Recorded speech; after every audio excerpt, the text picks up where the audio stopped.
രണ്ട് യുദ്ധങ്ങളെ കുറിച്ച് പറയേണ്ടതുകൊണ്ടാണ് ഞാനിത് ഈ പറഞ്ഞ കുറച്ച് ഫാസ്റ്റായിട്ട് പറയാം.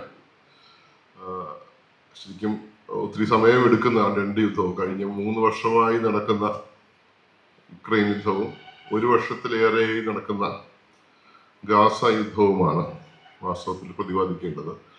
ഞാൻ ഈ രണ്ട് സ്ഥലത്തും പോയിട്ടുള്ളത് കൊണ്ടും രണ്ടിൻ്റെയും വ്യത്യസ്തങ്ങളും ഒരു സ്ഥലത്തിൻ്റെയും ജിയോ പൊളിറ്റിക്കൽ ആയിട്ടുള്ള പ്രശ്നങ്ങളൊക്കെ ഞാൻ മനസ്സിലാക്കുന്നതും വ്യത്യസ്തമായ രീതിയിലാണ്.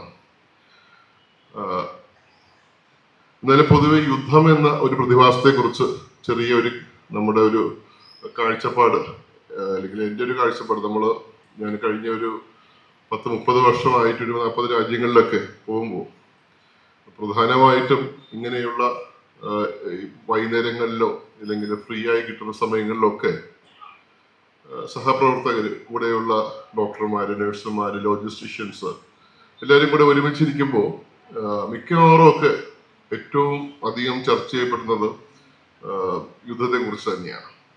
അപ്പൊ യുദ്ധത്തെ കുറിച്ചിട്ടുള്ള വളരെ വളരെ നീണ്ട പല ചർച്ചകളിലും ഇങ്ങനെ പങ്കെടുത്തുകൊണ്ടുണ്ട്. ഇതിനെക്കുറിച്ചിട്ടുള്ള ഒരു വ്യത്യസ്തമായ എനിക്ക് അറിയില്ല, എന്നാലും അങ്ങനെ ഒരു കാഴ്ചപ്പാട് നമ്മുടെ യുദ്ധം എന്തുകൊണ്ടുണ്ടാകും എന്നുള്ളതിനെ കുറിച്ച് നമുക്ക് വളരെ സൂപ്പർഫിഷ്യലായിട്ട് ഇസ്രായേലിനെ കുറിച്ചോ അമേരിക്കയെ കുറിച്ചും റഷ്യയെ കുറിച്ചും അല്ലെങ്കിൽ ഇന്ത്യയെ കുറിച്ചും ഒക്കെ നമുക്ക്, അല്ലെങ്കിൽ ഭരണാധികാരികളെ കുറിച്ചും അധികാര കേന്ദ്രീകരണങ്ങളെ കുറിച്ചും ഒക്കെ നമുക്ക് തീർച്ചയായിട്ടും അങ്ങനെ ഒരു പോയിന്റ് ഓഫ് വ്യൂയിലൂടെ ആരാണ് ഇത് ഉണ്ടാക്കിയത്, അതിന്റെ ചരിത്രത്തിന്റെ പിന്നിലെ ചരിത്രം ഒക്കെ എടുക്കാം.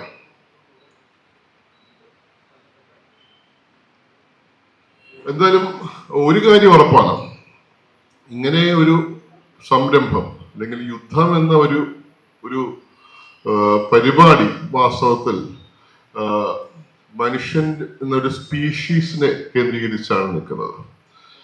പലപ്പോഴൊക്കെ അങ്ങനെ അല്ലാത്ത 2-3 സ്പീഷീസ് ഒക്കെ ഇതുപോലെ ഉറുമ്പുകളിലും ബീസിലും ഒക്കെ ഇങ്ങനെ ഒരു സംരംഭം, ഈ പറഞ്ഞ യുദ്ധം എന്ന ഒരു പ്രക്രിയ അവരുടെ സ്പീഷീസിനകത്ത് നടക്കും. വളരെ പെക്യൂലിയറാണ് അതിന്റെ ഈ യുദ്ധത്തിന്റെ നമ്മൾ പരിശോധിച്ചു കഴിഞ്ഞാൽ, ഒന്ന് സ്വന്തം സ്പീഷീസിന്റെ ആൾക്കാര് അല്ലെങ്കിൽ അതിന്റെ അംഗങ്ങളെ വളരെ ലാർജ് സ്കെയിലിൽ പ്രത്യേകിച്ചൊരു കാര്യവുമില്ലാതെ കൊന്നെടുക്കുക. പ്രത്യേകിച്ച് കാര്യം വെച്ച് കഴിഞ്ഞാൽ ഭക്ഷണത്തിന് വേണ്ട, നമ്മൾ ഒരു ഇൻസ്റ്റിങ്ക്റ്റീവ് ബിഹേവിയറിന്റെ ഭാഗമായിട്ട്, അല്ലെങ്കിൽ ഒരു ഭക്ഷണം കിട്ടുവാനോ അല്ലെങ്കിൽ പാർപ്പിടം കിട്ടുവാനോ ഒക്കെ അങ്ങനെയൊന്നുമല്ല. നമ്മൾ ചരിത്രം പരിശോധിച്ച് നോക്കുമ്പോൾ ട്രൈബൽ വേൾഡ് തൊട്ടുള്ള തന്നെ വാസ്തവത്തിൽ പലപ്പോഴും യുദ്ധമൊക്കെ ഉണ്ട്, ഈ പറയുന്ന അടിപിടിയൊക്കെ ഉണ്ട്. അതിങ്ങനെ മനുഷ്യന്റെ ഓർഗനൈസേഷൻ സ്ട്രക്ചേഴ്സ് മാറി വരുന്നതോടുകൂടി മനുഷ്യന്റെ സയന്റിഫിക് നോളജും ഈ പറഞ്ഞ ടെക്നോളജിയും ഒക്കെ മാറുന്നതനുസരിച്ച് അതിന്റെ രീതിയുമൊക്കെ പൊതുവെ മാറുന്നതായി നമുക്ക് കാണാം. പക്ഷെ ഇതിനകത്ത് ഉൾച്ചേരുന്ന ഒരു പ്രധാന പ്രശ്നം, ഇത് ലാർജ് സ്കെയിലിലെ കില്ലിംഗ് ആണ്.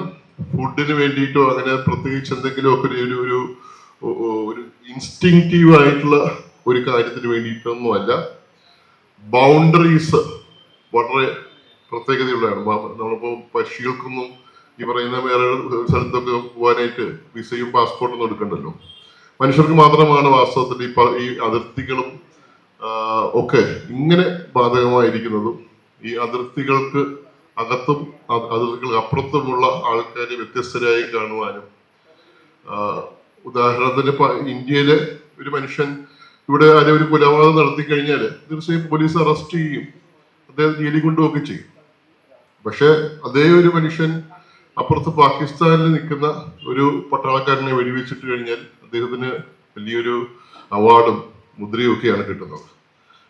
രണ്ടും ഒരേ പ്രവൃത്തിയാണെങ്കിലും പോലും വളരെ വ്യത്യസ്തമായ രീതിയിലുള്ള സാമൂഹ്യ പ്രതികരണങ്ങളൊക്കെയാണ് വാസ്തവത്തിൽ യുദ്ധത്തിനുണ്ടാവുക. ക്രൂവൽറ്റിയും ഇൻഡിഫറൻസും. നേരത്തെ പലപ്പോഴും എല്ലാവരും സംസാരിച്ചാണ്. അതിനകത്ത് ഡയറക്റ്റ് ചെയ്യുന്ന ഈ പറഞ്ഞ മുകളിൽ നിൽക്കുന്ന ആൾക്കാർക്ക് തീർച്ചയായിട്ടും താഴെ സംഭവിക്കുന്നതിനോട് എന്താണ് സംഭവിക്കുന്നതൊന്നും അങ്ങനെ ബോധേഡല്ല. കുട്ടികൾ മരിക്കുന്നു, അമ്മമാര് മരിക്കുന്നു, അല്ലെങ്കിൽ വ്യത്യസ്തരായി ഈ പറഞ്ഞ വയസ്സായ ആൾക്കാർ മരിക്കുന്നു, ഇല്ലെങ്കിൽ പ്രസവിക്കാൻ സ്ഥലം ഇല്ലാതായി പോകുന്നു, മരുന്ന് കിട്ടാനാവുന്നു, ആകെ മരിച്ചു പോകുന്നു. അങ്ങനെ യുദ്ധം ഉണ്ടാവുമ്പോൾ വിവിധ രീതികളിലാണ് ആക്ച്വലി മരിക്കുന്നത്. നമ്മളിപ്പോ പലപ്പോഴും ഒക്കെ നമ്മൾ മനസ്സിലാക്കുന്നത് വെടിയേറ്റിട്ടാണ് ആൾക്കാർ കൂടുതൽ മരിക്കുന്നതെന്നാണ്. പക്ഷെ അങ്ങനെയല്ല. ഏറ്റവും കൂടുതൽ യുദ്ധത്തിനകത്ത് ആൾക്കാർ മരിച്ചു പോകുന്നത് നോൺ കമ്മ്യൂണിക്കബിൾ ഡിസീസും കമ്മ്യൂണിക്കബിൾ ഡിസീസും. ഉദാഹരണത്തിന് ഗാസയിലെ ഏറ്റവും വലിയ കില്ലർ ഡയറൽ ഡിസീസസ് ആണ്. കോളറയും ടൈഫോയിഡും മറ്റുമൊക്കെയാണ്. ഉക്രൈനിലൊക്കെ ആണെങ്കിൽ ഈ പറയുന്ന ഡയബറ്റിസും ഹൈപ്പർ ടെൻഷനും ഹാർട്ട് ഡിസീസും ഒക്കെ. അങ്ങനെ അതിന് മരുന്ന് കിട്ടാതാവുമ്പോൾ മരിച്ചു പോകുന്ന ആൾക്കാരാണ് വാസ്തവത്തിൽ കൂടുതലുള്ളത്. നേരിട്ട് ഈ വെടിയേറ്റ് മരിക്കുന്നതിനെക്കാട്ടിയും കൂടുതൽ വാസ്തവത്തിൽ അങ്ങനത്തെ ആൾക്കാരാണ്. ഇതിന്റെ ഇൻഡയറക്റ്റ് എഫക്ട്സ്, ഇതിനെക്കുറിച്ചൊന്നും യാതൊരു ബോധവുമില്ലാതെയാണ് വാസ്തവത്തിൽ ഈ യുദ്ധം എന്ന പ്രക്രിയ മുന്നോട്ട് പോകുന്നത്.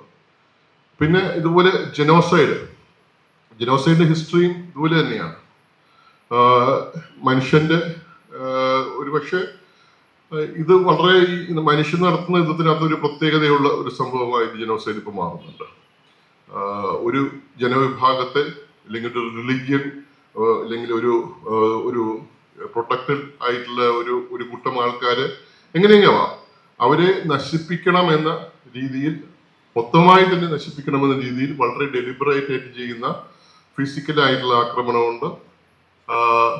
ഭക്ഷണം കൊടുക്കാതിരിക്കുക, വെള്ളം കൊടുക്കാതിരിക്കുക, അത് തടയുക, ജീവിക്കാൻ പറ്റാത്ത സാഹചര്യങ്ങൾ കൊണ്ടിടുക, ഇങ്ങനെയുള്ള ഏർപ്പാടൊക്കെ നടത്തുന്ന അത് പലപ്പോഴൊക്കെ ഹ്യൂമൻ ഹിസ്റ്ററി എടുത്ത് നോക്കിക്കഴിഞ്ഞാൽ ജനോസൈഡ്സ് പലപ്പോഴും വിജയിച്ചിട്ടുമുണ്ട്, ഇല്ലെന്ന് പറയാനൊന്നും പറ്റത്തില്ല. ജനോസൈഡ്സ് ഒക്കെ വളരെയധികം നടന്നു കഴിഞ്ഞ ഒരു സമൂഹത്തിന്റെ ഇപ്പുറത്താണ് വാസ്തവത്തിൽ നിൽക്കുന്നത്. അപ്പോൾ ഇങ്ങനെയുള്ളൊരു ഇത്രയും ഒരു വളരെ സ്പെസിഫിക് ആയിട്ടുള്ള കുറെ കാര്യങ്ങൾ വാസ്തവത്തിൽ യുദ്ധത്തിനുണ്ട്. അത് നമ്മൾ ഈ പറയുന്ന ഒരു ബിഹേവിയറൽ ആസ്പെക്റ്റോ അല്ലെങ്കിൽ മനുഷ്യന്റെ സ്വഭാവത്തിലുള്ള പ്രശ്നത്തിന്റെ അപ്പുറത്തേക്ക് വാസ്തവത്തിൽ മനുഷ്യന്റെ എവല്യൂഷനുമായി വളരെയധികം ബന്ധപ്പെട്ട് കിടക്കുന്ന ഒരു സംഭവമായിട്ട് പലപ്പോഴും നമ്മൾ തിരിച്ചറിയേണ്ടതുണ്ടെന്നതാണ് നമ്മൾ ഒരു ചർച്ച വരുന്ന അങ്ങനെയൊക്കെയാണ്. എവല്യൂഷനുമായി തീർച്ചയായിട്ടും അതിന് ബന്ധമുണ്ടെന്നും ഹൈറാർക്കിയിലായി സംഘടിപ്പിക്കുന്ന സമൂഹത്തിനകത്ത് ഇങ്ങനെയുള്ള അതിരുബോധവും ഒക്കെ ചേരുമ്പോൾ അത് വളരെ ഒരു ഡിഫോൾട്ട് ആയിട്ടുള്ള ഒരു മെക്കാനിസമായിട്ട് ഇങ്ങനെ യുദ്ധം നടത്തുക എന്നൊരു ഡിഫോൾട്ടായ മെക്കാനിസവും, മറിച്ച് പീസ് അല്ലെങ്കിൽ ഈ പറയുന്ന ജനാധിപത്യം അല്ലെങ്കിൽ ചർച്ച ചെയ്ത് പ്രശ്നങ്ങൾ പരിഹരിക്കുക തുടങ്ങിയ ഇതിപ്പുറത്ത് നിൽക്കുന്ന മനുഷ്യന്റെ സ്പീഷീസിനെ സസ്റ്റെയിൻ ചെയ്യുന്ന കാര്യങ്ങളൊക്കെ ലേണഡ് എക്സ്പീരിയൻസും നമ്മൾ പഠിക്കുന്ന എക്സ്പീരിയൻസുമായി മാറുമ്പോൾ അതിൻ്റെ ഒരു ദ്വന്ദ്വ സ്വഭാവമുണ്ട്. തീർച്ചയായിട്ടും പലപ്പോഴും നമുക്കിപ്പോൾ മനസ്സിലാവുന്ന വെച്ച് കഴിഞ്ഞാല് സെക്കൻഡ് വേൾഡ് വാർ കഴിഞ്ഞിട്ട് 1944-45 കഴിഞ്ഞിട്ട് ഏകദേശം 80 വർഷത്തോളമൊക്കെ ആവുന്നു, അല്ലെങ്കിൽ 70 വർഷമാവുന്നു. അന്ന് ആ വേൾഡ് വാർ അവസാനിക്കുമ്പോൾ വളരെയധികം ഈ പറയുന്ന പീസിന് വേണ്ടിയിട്ടും ആൾക്കാർ ഇങ്ങനെ യുദ്ധം ചെയ്യാൻ ഇനി ഒരിക്കലും യുദ്ധം ഉണ്ടാവരുതെന്നൊക്കെയുള്ള വലിയ തോതിലുള്ള ഒരു ചർച്ചയാണ് ഉണ്ടായി വന്നത്. ഒരു പക്ഷെ അതിന്റെ ഒരു എഫക്റ്റ് ആ യുദ്ധത്തിനകത്ത് നിന്ന് പാഠം പഠിച്ച 1 or 2 തലമുറയ്ക്ക് അപ്പുറത്തേക്ക് ഈ പാഠം എത്തിയിട്ടുണ്ടോ നോക്കുമ്പോൾ എല്ലാവരും ഒക്കെ വായിക്കുന്നുണ്ട്, എല്ലാവരും സിനിമ കാണുന്നുണ്ട്, ഒക്കെ ശരി തന്നെയാണ്. പക്ഷെ ആ പാഠങ്ങൾ അത് ശരിക്കും മനസ്സിലാക്കിക്കൊണ്ട് ഉണ്ടാകുന്ന പ്രശ്നങ്ങൾ ചർച്ചയിലൂടെയോ അല്ലെങ്കിൽ രമ്യമായിട്ടോ അല്ലെങ്കിൽ ഒരു ടേബിളിന് അപ്പുറത്ത് നിന്നുകൊണ്ടോ ഒക്കെ പരിഹരിക്കാനായിട്ടുള്ള ശ്രമം ഓരോ വർഷം കഴിയുന്തോറും കുറഞ്ഞു വരികയും നമ്മൾ ഇപ്പോൾ എടുക്കുമ്പോൾ ഒരു തേർഡ് വേൾഡ് വാറിന് സമാനമായിട്ടുള്ള പൊതുവെ നേതാക്കളെല്ലാവരും നമ്മളൊരു 15 വർഷം മുമ്പത്തെ നേതാക്കളെ എടുത്തു കഴിഞ്ഞാൽ യുദ്ധത്തെക്കുറിച്ച് അങ്ങനെയൊന്നും പറയില്ല. യുദ്ധം വേണ്ടാന്ന് പ്രത്യക്ഷത്തിൽ പറയുകയും പക്ഷെ ഈ പറയുന്ന അതിനു വേണ്ടിയുള്ള കോപ്പുകൂട്ടുകൾ ഒരുക്കുകയും ചെയ്യുന്ന ആൾക്കാരായിരുന്നു 15-20 വർഷം മുമ്പെങ്കിൽ. ഇപ്പോൾ വളരെ പ്രത്യക്ഷത്തിൽ തന്നെ അത് പറഞ്ഞുകൊണ്ട് യുദ്ധം വേണമെന്നും ഇന്ന രാജ്യത്തെ കൊല്ലണമെന്നും ഒക്കെ പറഞ്ഞുകൊണ്ടും വരുന്ന നേതാക്കളുടെ എണ്ണമാണ് വാസ്തവത്തിൽ കൂടുതൽ. ഇത് ഒരു നാരോ എസ്കേപ്പിന്റെ വക്കത്തിലാണ്. ഈ നേരത്തെയുള്ള ആയുധങ്ങളല്ല ഇപ്പോഴുള്ളത്. തീർച്ചയായിട്ടും വളരെ മൂർച്ച കൂടിയതും വളരെ അധികം പ്രഹരശേഷിയുമുള്ള ആയുധങ്ങളാണ്. അത് പ്രയോഗിച്ചുള്ള കോൺസിക്വൻസ് തീർച്ചയായിട്ടും മനുഷ്യരാശിയെ തന്നെ ബാധിക്കുന്ന ഒരു പ്രശ്നമായിട്ട് അവശേഷിക്കുമെന്നുള്ളത് നമുക്ക് ഏകദേശം ഉറപ്പുണ്ട്. ഞാൻ ആമുഖമെന്ന നിലയിൽ ഈ യുദ്ധത്തെ കുറിച്ചുള്ള ഒരു ധാരണ നമുക്ക് ഈ ചർച്ച അങ്ങോട്ട് പോകുമ്പോൾ നമുക്ക് ബിൽഡ് ചെയ്യാമെന്ന് എനിക്ക് തോന്നുന്നു.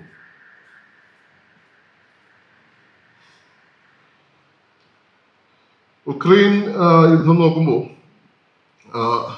വാസ്തവത്തിൽ ഉക്രൈൻ യുദ്ധത്തിന്റെ നമ്മുടെ നിലവിലുള്ള എന്തൊക്കെ നമ്മൾ ഡിഫറൻസസിനെ കുറിച്ച് പറയുമ്പോൾ മനുഷ്യർ തമ്മിലുള്ള ഡിഫറൻസസിനെ കുറിച്ച് നമ്മൾ പലപ്പോഴും ചർച്ച ചെയ്യും. ഇങ്ങനെ ഡിഫറൻസസ് ഉള്ള ഈ റിലിജിയന്റെ ഡിഫറൻസസോ റേസിന്റെ ഡിഫറൻസസോ കളറിന്റെ ഡിഫറൻസസോ ഇല്ലെങ്കിൽ അഭിപ്രായ വ്യത്യാസങ്ങളുടെ ഡിഫറൻസോ ഒക്കെ നമ്മൾ പറയുമെങ്കിലും ഉക്രൈനും റഷ്യയും തമ്മിൽ നോക്കുമ്പോൾ വാസ്തവത്തിൽ അങ്ങനെ ഒരേ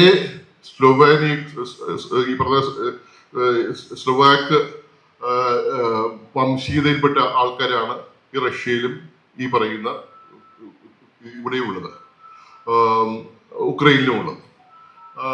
ഒരു വ്യത്യാസമില്ല. വളരെ പറയുന്ന രണ്ടുപേരും ഈ പറയുന്ന ഒരു വംശീയമായിട്ടുള്ള വ്യത്യാസമോ റേസിൽ തമ്മിലുള്ള വ്യത്യാസമോ പ്രത്യേകിച്ച് അങ്ങനെ ഒന്നും പറയാനില്ല. ഈ ഒരു വളരെ പെക്യുലർ ആയിട്ടുള്ള യുദ്ധം അത് തുടങ്ങാനുള്ള ഒരു പ്രധാനപ്പെട്ട കാരണം, ഒത്തിരി കാരണങ്ങളുണ്ട്. ആ കാരണത്തിലേക്ക് നമുക്ക് തിരിച്ചു വരാം. എങ്കിലും പോലും ഞാനിത് പറഞ്ഞതേ ഉള്ളൂ. ഇപ്പോഴത്തെ അവസ്ഥയിൽ നോക്കുമ്പോൾ ക്രിമിയ എന്ന ബ്ലാക്ക് സീയിലെ ആ ഭാഗം, ഖെർസോണിന്റെ പകുതി ഭാഗം, മെലിറ്റോപോൾ, മരിയോപോൾ, ഡോൺബാസ് എല്ലാം വാസ്തവത്തിൽ ഇപ്പോൾ ആ റെഡ് ഏരിയ മുഴുവൻ റഷ്യയുടെ ഭാഗമായി കഴിഞ്ഞിരിക്കുകയാണ്. ഇതിന്റെ ഒരു ആഫ്റ്റർ എഫക്റ്റ് ഈ 3 വർഷം കഴിയുമ്പോഴുള്ള ആഫ്റ്റർ എഫക്റ്റ്, ഈ കണക്കുകൾ കുറച്ച് പഴയ കണക്കാണ്. 42 മില്യൺ ഒക്കെ ഉണ്ടായിരുന്ന ഒരു പോപ്പുലേഷനകത്ത് നിന്ന് ആ രാജ്യത്തിന്റെ പോപ്പുലേഷൻ ഇപ്പോൾ ഏകദേശം 20-25 മില്യണിലേക്ക് ചുരുങ്ങി വന്നു. എല്ലാവരും മരിച്ചതൊന്നുമല്ല. 12 മില്യണും യൂറോപ്പിലേക്കും ബാക്കി രാജ്യങ്ങളിലേക്കും ഒക്കെ പോയി. ഈ 12 മില്യണും പോയിരിക്കുന്നത് സ്ത്രീകളും, ബഹുഭൂരിപക്ഷം 99% സ്ത്രീകളും കുട്ടികളുമാണ്. അതിന്റെ ആഫ്റ്റർ എഫക്ട്സ്, ഈ പറയുന്ന സ്ത്രീകളും കുട്ടികളും ഒരു രാജ്യത്തു നിന്നൊക്കെ കടന്നു പോകുമ്പോൾ ഉണ്ടാവുന്നതിന്റെ എഫക്റ്റ് വാസ്തവത്തിൽ ഇപ്പൊ അവിടെ തുടങ്ങി കഴിഞ്ഞു. ഒരു ഡെമോഗ്രാഫിക് ആയിട്ടുള്ള ഇപ്പോ യുദ്ധത്തിന് പങ്കെടുക്കാനായിട്ട് ആളില്ല. ശരിക്കും പറഞ്ഞാൽ യുക്രൈന്റെ പക്ഷത്ത് നോക്കുമ്പോൾ ഉക്രൈനും റഷ്യയും തമ്മിൽ പരിശോധിച്ച് നോക്കുമ്പോൾ വലിയ വ്യത്യാസമുള്ള സ്ഥലമാണ്. ചെറിയൊരു രാജ്യവും മറ്റത് വലിയൊരു രാജ്യവുമാണ്. പോപ്പുലേഷനിൽ വ്യത്യാസമുണ്ട്. പക്ഷെ ഈ ഒരു 3 വർഷം യുദ്ധം ചെയ്ത് കഴിയുമ്പോഴേക്കും ഏകദേശം 6 മില്യണോളം ആൾക്കാർ രണ്ടു ഭാഗത്തു നിന്നൊക്കെ മരിച്ചു കഴിഞ്ഞു. മുന്നോട്ട് അന്നൊക്കെ ഈ പറയുന്ന ഒരു യുദ്ധം തുടങ്ങുമ്പോഴുള്ള വീറും വാശിയൊന്നും ഇപ്പോൾ ഇല്ല. തുടങ്ങുമ്പോൾ എല്ലാവർക്കും മുന്നോട്ട് പോയി യുദ്ധം ചെയ്യാനും രാജ്യത്തിന് വേണ്ടി രാജ്യസ്നേഹം എന്നൊക്കെ പറഞ്ഞ് യുദ്ധം ചെയ്യാനൊക്കെ വലിയൊരു മൂവ്മെന്റ് ഒക്കെ ഉണ്ടായിരുന്നു. 1-ാമത്തെ വർഷം കഴിഞ്ഞ് 2-ാമത്തെ വർഷം ആകുമ്പോഴേക്കും ഈ ആദ്യം പോയവരെല്ലാം കുറെ മരിച്ചുപോയി. അപ്പൊ പിന്നെ ബാക്കി അടുത്ത റൗണ്ടിലേക്കുള്ള ആൾക്കാരായി. അവരെ ഈ പറയുന്ന കുറച്ച് കൂടുതൽ പൈസ കൊടുത്ത് ആണ് വാസ്തവത്തിൽ എല്ലാവരും ഈ പറഞ്ഞ ശമ്പളം കൂട്ടിയിട്ടൊക്കെയാണ് കൊണ്ടുപോയത്. അതും കഴിഞ്ഞ് 3-ാമത്തെ വർഷം ആയപ്പോഴേക്കും പോകാൻ തന്നെ തിരിച്ച് ആളില്ല. ഞാന് ഈ പറയുന്ന ഡീനിപ്രോ നഗരത്തിലൊക്കെ നിൽക്കുമ്പോൾ വെള്ളിയാഴ്ചയും ശനിയാഴ്ചയും ഒക്കെ മുമ്പ് 3 വർഷം മുമ്പൊക്കെ അവിടെയൊക്കെ മുഴുവൻ ജനങ്ങളായിരുന്നു. ഇപ്പോ ആ വെള്ളി ശനി ഞായറില് ഒറ്റ ആണുങ്ങളെ വാസ്തവത്തിൽ ആ നഗരത്തിൽ കാണത്തില്ല. കാരണം എന്താ, ഈ പറയുന്ന റെസ്റ്റോറൻറ്റ്സിലും ഈ പറയുന്ന ക്ലബുകളിലോ ഇല്ലെങ്കിൽ ഭക്ഷണം കഴിക്കുന്ന സ്ഥലങ്ങളിലോ ഒക്കെ തന്നെ പോലീസുകാരികൾ ഒന്ന് കിട്ടും. അവര് ആണുങ്ങളെ കണ്ടു കഴിഞ്ഞാൽ അപ്പൊ അവരെ പിടിക്കും. അപ്പൊ പിടിച്ചിട്ട് നേരെ ട്രെയിനിങ് കൊടുത്തോ ഇല്ലേ എന്നുള്ളതല്ല, അവർ നേരെ അങ്ങ് പറഞ്ഞേക്കുകയാണ് ചെയ്യുന്നത്. ഇത് പേടിച്ചിട്ട് യുദ്ധത്തില് സത്യം പറഞ്ഞു കഴിഞ്ഞാൽ ഒരു ഒരു ഒരു ഒരു സമൂഹം എടുക്കുമ്പോൾ എല്ലാവർക്കും ഒന്നും യുദ്ധം ചെയ്യാൻ താല്പര്യമൊന്നുമില്ല. നേരത്തെ പറഞ്ഞ ആദ്യം ഫസ്റ്റ് റൗണ്ടിൽ വലിയ യുദ്ധം ചെയ്യാൻ താല്പര്യമുള്ള ആൾക്കാരൊക്കെ പോയി മരിച്ചു. രണ്ടാമത് ഈ പൈസ കിട്ടുന്ന ആൾക്കാർ അവരും പോയി മരിച്ചു. മൂന്നാമത് ആരുമില്ല. ഇപ്പോ ഈ പറയുന്ന ഒരു ഡെമോഗ്രാഫിക് ഡിക്ലൈനിലാണ്. ഇപ്പോ അവിടുത്തെ വെസ്റ്റ് യുക്രൈൻ വിട്ട് പരിശോധിച്ചു കഴിഞ്ഞാൽ അവിടെ ഈ ബിൽഡിങ്ങില് ഈ പറഞ്ഞ കൺസ്ട്രക്ഷൻ ജോലി, ഡ്രൈവറുടെ പണി, ബാക്കിയുള്ള ഈ പറഞ്ഞ റെസ്റ്റോറൻറ്റ്സിലെ പണി, ഇതെല്ലാം എടുക്കുന്നത് വാസ്തവത്തിൽ ഇപ്പോൾ ഇന്ത്യയിൽ നിന്നും ബംഗ്ലാദേശിൽ നിന്നും നേപ്പാളിൽ നിന്നും തുടങ്ങിയ വിയറ്റ്നാമിൽ നിന്ന് പോകുന്ന ആൾക്കാരാണ് വാസ്തവത്തിൽ ഇപ്പോൾ അവിടെ ഈ പണിയെല്ലാം എടുക്കുന്നത്. ശരിക്കും സാധാരണപ്പെട്ട പണിയെടുക്കാനായിട്ടൊന്നും വാസ്തവത്തിൽ ആളില്ല.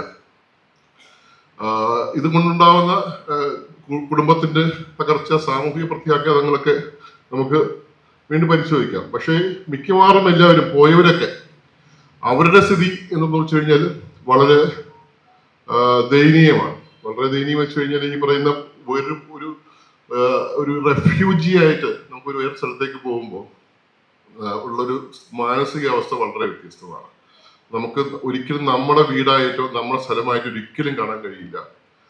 അതാത് പ്രദേശത്തെ ആൾക്കാർക്കും അവരങ്ങനെ കാണാനും കഴിയില്ല. മിക്കവാറും എല്ലാവരും സ്ത്രീകളും കുട്ടികളുമാണ്. കുട്ടികള് മിക്കവാറും വീട്ടിൽ നിർത്തിയിട്ട് പോകും. അമ്മൂമ്മമാരും അപ്പന്മാരും ആയിരിക്കും വീട്ടിൽ നോക്കുന്നത്. സ്ത്രീകളായിരിക്കും ഫസ്റ്റ് റൗണ്ടിൽ പോകുന്നത്. അവര് പോയിട്ട് അവർക്ക് കിട്ടുന്ന ജോലി എന്താ? അവർ വിചാരിക്കും നല്ല ജോലി കിട്ടുമെന്നോ, പക്ഷെ ഒരിക്കലും നല്ല ജോലിയിലേ കിട്ടുന്നത്. ഈ പറയുന്ന റെസ്റ്റോറൻറ്റ്സിലോ നൈറ്റ് ക്ലബ്സിലോ അല്ലെങ്കിൽ ഈ പറയുന്ന കൺസ്ട്രക്ഷൻ മേഖലയിലോ അല്ലെങ്കിൽ ഡ്രൈവർമാരായിട്ടോ അല്ലെങ്കിൽ പ്രോസ്റ്റിറ്റ്യൂഷനിലോ ഒക്കെ അവസാനിക്കുന്ന വലിയൊരു കൂട്ടമായിട്ട് ഇപ്പം നമ്മൾ യൂറോപ്പിൽ ആകമാനം പോയി കഴിഞ്ഞാൽ ഇവിടെ എല്ലാ നിശാ ക്ലബിലും ഒക്കെ വർക്ക് ചെയ്യുന്ന മുഴുവൻ ഈ പറയുന്ന ഉക്രൈനിൽ നിന്നുള്ള സ്ത്രീകളൊക്കെയാണ് വർക്ക് ചെയ്യുന്നത്. അവരുടെ ഒരു നേരത്തെ ഉണ്ടായിരുന്ന ഒരു സാമൂഹ്യ മാറ്റം വാസ്തവത്തിൽ അവർ എംപവർ ചെയ്യുന്നുണ്ട്. അതൊക്കെ എംപവർ എന്ന് വെച്ച് കഴിഞ്ഞാൽ അതൊരു മോശം പരിപാടി അല്ലാത്ത രീതിയിൽ കണ്ടുകൊണ്ട് വർക്ക് ചെയ്യാനൊക്കെ കഴിയുന്നുണ്ട് എന്നുള്ളത് നല്ല കാര്യമാണ്. പക്ഷെ അതെല്ലാം അവരുടെ ബാക്ക് ഹോം ഈ പറയുന്ന കുറച്ച് നാൾ അവിടെ ജോലി ചെയ്യുമ്പോൾ അവർക്ക് തിരിച്ച് വീട്ടിൽ വരാൻ പറ്റില്ല. കാരണം അവര് ചെയ്യുന്ന ജോലിയുടെ സ്ഥലമൊക്കെ മാറിപ്പോയി. കുട്ടികളെ ഒന്നും കൊണ്ടുവരാൻ കഴിയില്ല. കുട്ടികളൊക്കെ ഈ അച്ഛനമ്മ ഈ പറഞ്ഞ അപ്പന്മാരും ഒക്കെയാണ് നോക്കുന്നത്. ഈ അപ്പന്മാരും അമ്മൂമ്മമാരും ഒക്കെ മരിച്ചു പോകുമ്പോൾ ഈ കുട്ടികൾ അനാഥമായി പോകും. കാരണം അച്ഛൻ ഒന്നാമത് ആർമിയിൽ പോയി, അമ്മ അപ്പുറത്തേക്ക് വേറെ രാജ്യങ്ങളിലേക്ക് പോയി. ഈ അമ്മൂമ്മമാരും അപ്പന്മാരും മരിക്കുമ്പോൾ ഈ പറയുന്ന അങ്ങനെയാണ് വാർ ഓർഫൻസ് ഉണ്ടാവുന്നത്. നമ്മൾ ഈ വാർ ഓർഫൻസ് എന്ന് പറയുമ്പോൾ അച്ഛനമ്മമാരും നഷ്ടപ്പെട്ടവരല്ല. നമ്മൾ പലപ്പോഴും ഓർഫൻസ് എന്നൊക്കെ പറയുമ്പോൾ അച്ഛനും അമ്മയും ഒക്കെ നഷ്ടപ്പെട്ട ആൾക്കാരെയൊക്കെയാണ് ഓർഫൻസ് എന്ന് പറയുന്നത്. പക്ഷെ ഇതങ്ങനെയല്ല. അച്ഛനമ്മമാര് ജീവിച്ചിരിക്കുമ്പോൾ തന്നെ കുട്ടികൾ ഓർഫൻസ് ആയി മാറും. അപ്പോൾ ഈ ഗ്രാൻഡ് പാരന്റ്സ് മരിച്ചു പോകുമ്പോൾ ഇവരെ നോക്കാനാണില്ല. അപ്പൊ അതിനു വേണ്ടി മാത്രം വേറെ സംവിധാനങ്ങളോ പല NGOസും വാർ ഓർഫനേജസ് തുടങ്ങുന്നത് തന്നെ ഇങ്ങനത്തെ സ്ഥലങ്ങളിലാണ്.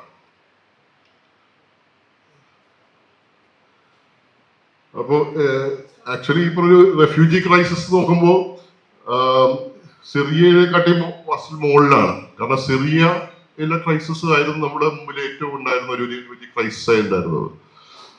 പക്ഷെ അത് യൂറോപ്യൻ രാജ്യങ്ങളുടെ ഒരു ദ്വന്ദ്വ സ്വഭാവം, അവരുടെ ഈ പറയുന്ന ഈ അറബ് രാജ്യങ്ങളിൽ നിന്നുള്ള റെഫ്യൂജീസിനെയും യുക്രൈനിലുള്ള റെഫ്യൂജീസിനെയും അവർ കണ്ടിരുന്നത് തീർച്ചയായിട്ടും രണ്ട് കണ്ണുകളിലൂടെയാണെന്ന് ഈ മനസ്സിലാക്കും. ഒരു പരിധി വരെ പറഞ്ഞു കഴിഞ്ഞാൽ റേസിസ്റ്റ് ആയിട്ടുള്ളൊരു വീക്ഷണം തന്നെയാണ് എന്ന് പറയാതിരിക്കാൻ നിവൃത്തിയില്ലാത്ത ഒരു സ്ഥലമാണത്. ഉക്രൈനിലുള്ള ആൾക്കാര് അവർക്ക് ട്രാവൽ ചെയ്യാനോ ജോലി ചെയ്യാനോ എന്ത് ചെയ്യാനും യൂറോപ്പിലാകും, മാത്രമല്ല ഇംഗ്ലണ്ടിലും അമേരിക്കയിലും ഒക്കെ തന്നെ അവർക്ക് എപ്പോൾ പോലും പോകാൻ പറ്റുന്നൊരവസ്ഥയാണ്. പക്ഷെ അതേസമയം ഈ അറബ് രാജ്യങ്ങളായ സിറിയ തുടങ്ങിയ സ്ഥലങ്ങളിലൊക്കെ വരുന്നവർക്ക് കംപ്ലീറ്റ് ബാനാണ് ഉണ്ടായിരുന്നത്. നമ്മൾ അതുകൊണ്ട് തന്നെയാണ് ഈ പറഞ്ഞ നിരവധി റെഫ്യൂജീസ് വാസ്തവത്തിൽ മെഡിറ്ററേനിയനിൽ മരിച്ചു വീഴുന്നതിന്റെ അവസ്ഥ വാസ്തവത്തിൽ ഉണ്ടാവുന്നത് ഈ ദ്വന്ദ്വ സ്വഭാവം ഉള്ളത് കൊണ്ട് തന്നെയാണെന്ന് നമ്മൾ മറക്കാതിരിക്കാൻ പറ്റില്ല.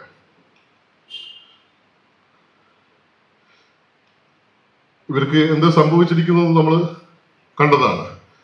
അപ്പോൾ മൊത്തമായി നോക്കുമ്പോൾ ഇപ്പോഴത്തെ അവസ്ഥയിൽ കുട്ടികൾ യുദ്ധത്തിലാവുമ്പോൾ തീർച്ചയായിട്ടും കുട്ടികളെ ഉണ്ടാക്കാനും പോലും സ്ത്രീകളും കുട്ടികളും പേടിക്കും.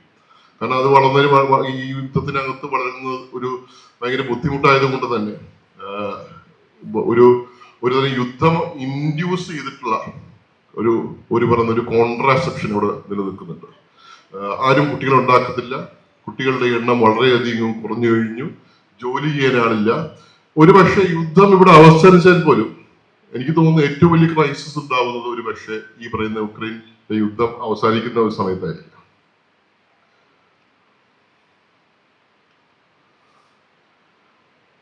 അവിടെ നിന്നുള്ള നേരിട്ടുള്ള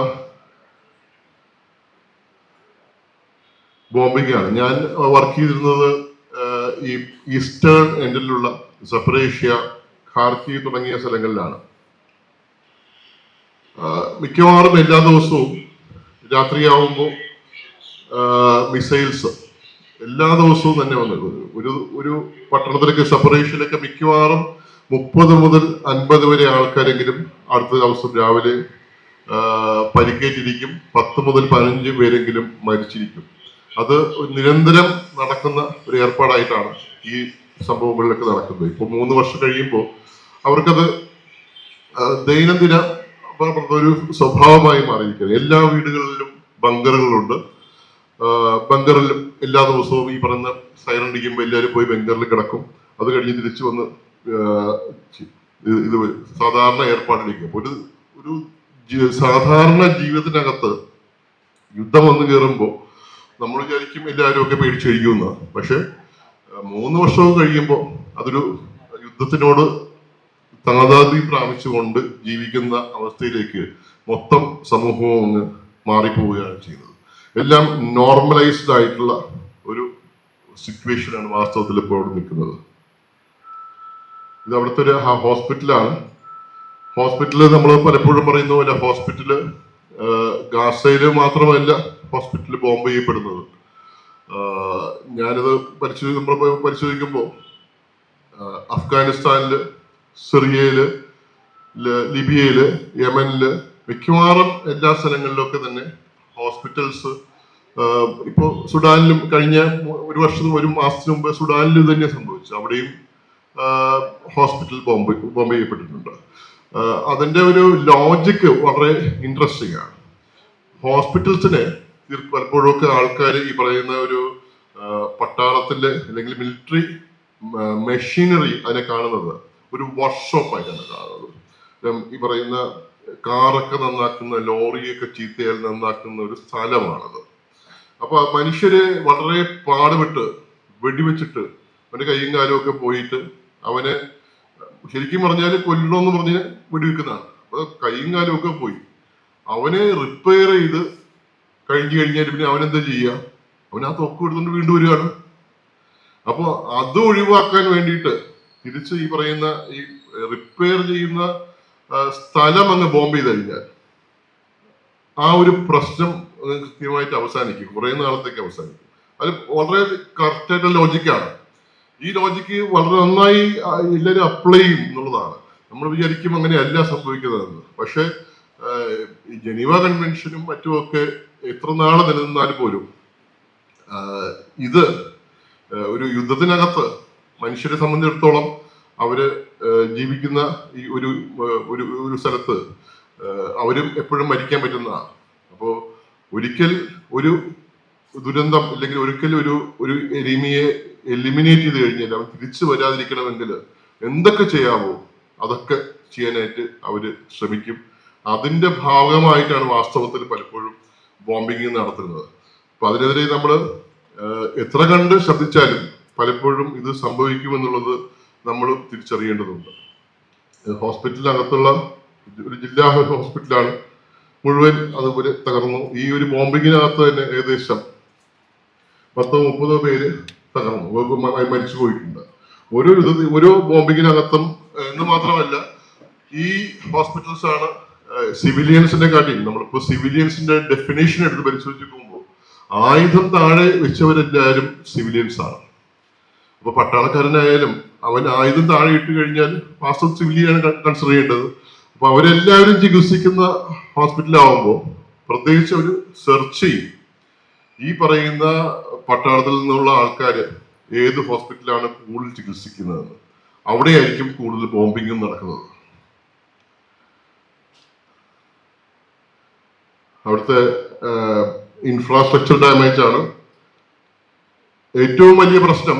ഞാൻ നമ്മുടെ ഉക്രൈനിൽ നിന്ന് നേരിട്ടിട്ടുള്ള ഏറ്റവും വലിയ പ്രശ്നം വാസ്തവത്തിൽ നമ്മൾ ഈ ഇൻഫ്രാസ്ട്രക്ചർ ഡാമേജിനെ കുറിച്ച് പറയുമ്പോൾ വെള്ളം എല്ലാവരും ടാർഗറ്റ് ചെയ്യുന്ന പ്രധാനമായിട്ട് യുദ്ധത്തിൽ ടാർഗറ്റ് ചെയ്യുന്നത് ആദ്യമായി ടാർഗറ്റ് ചെയ്യുന്ന ഒന്ന്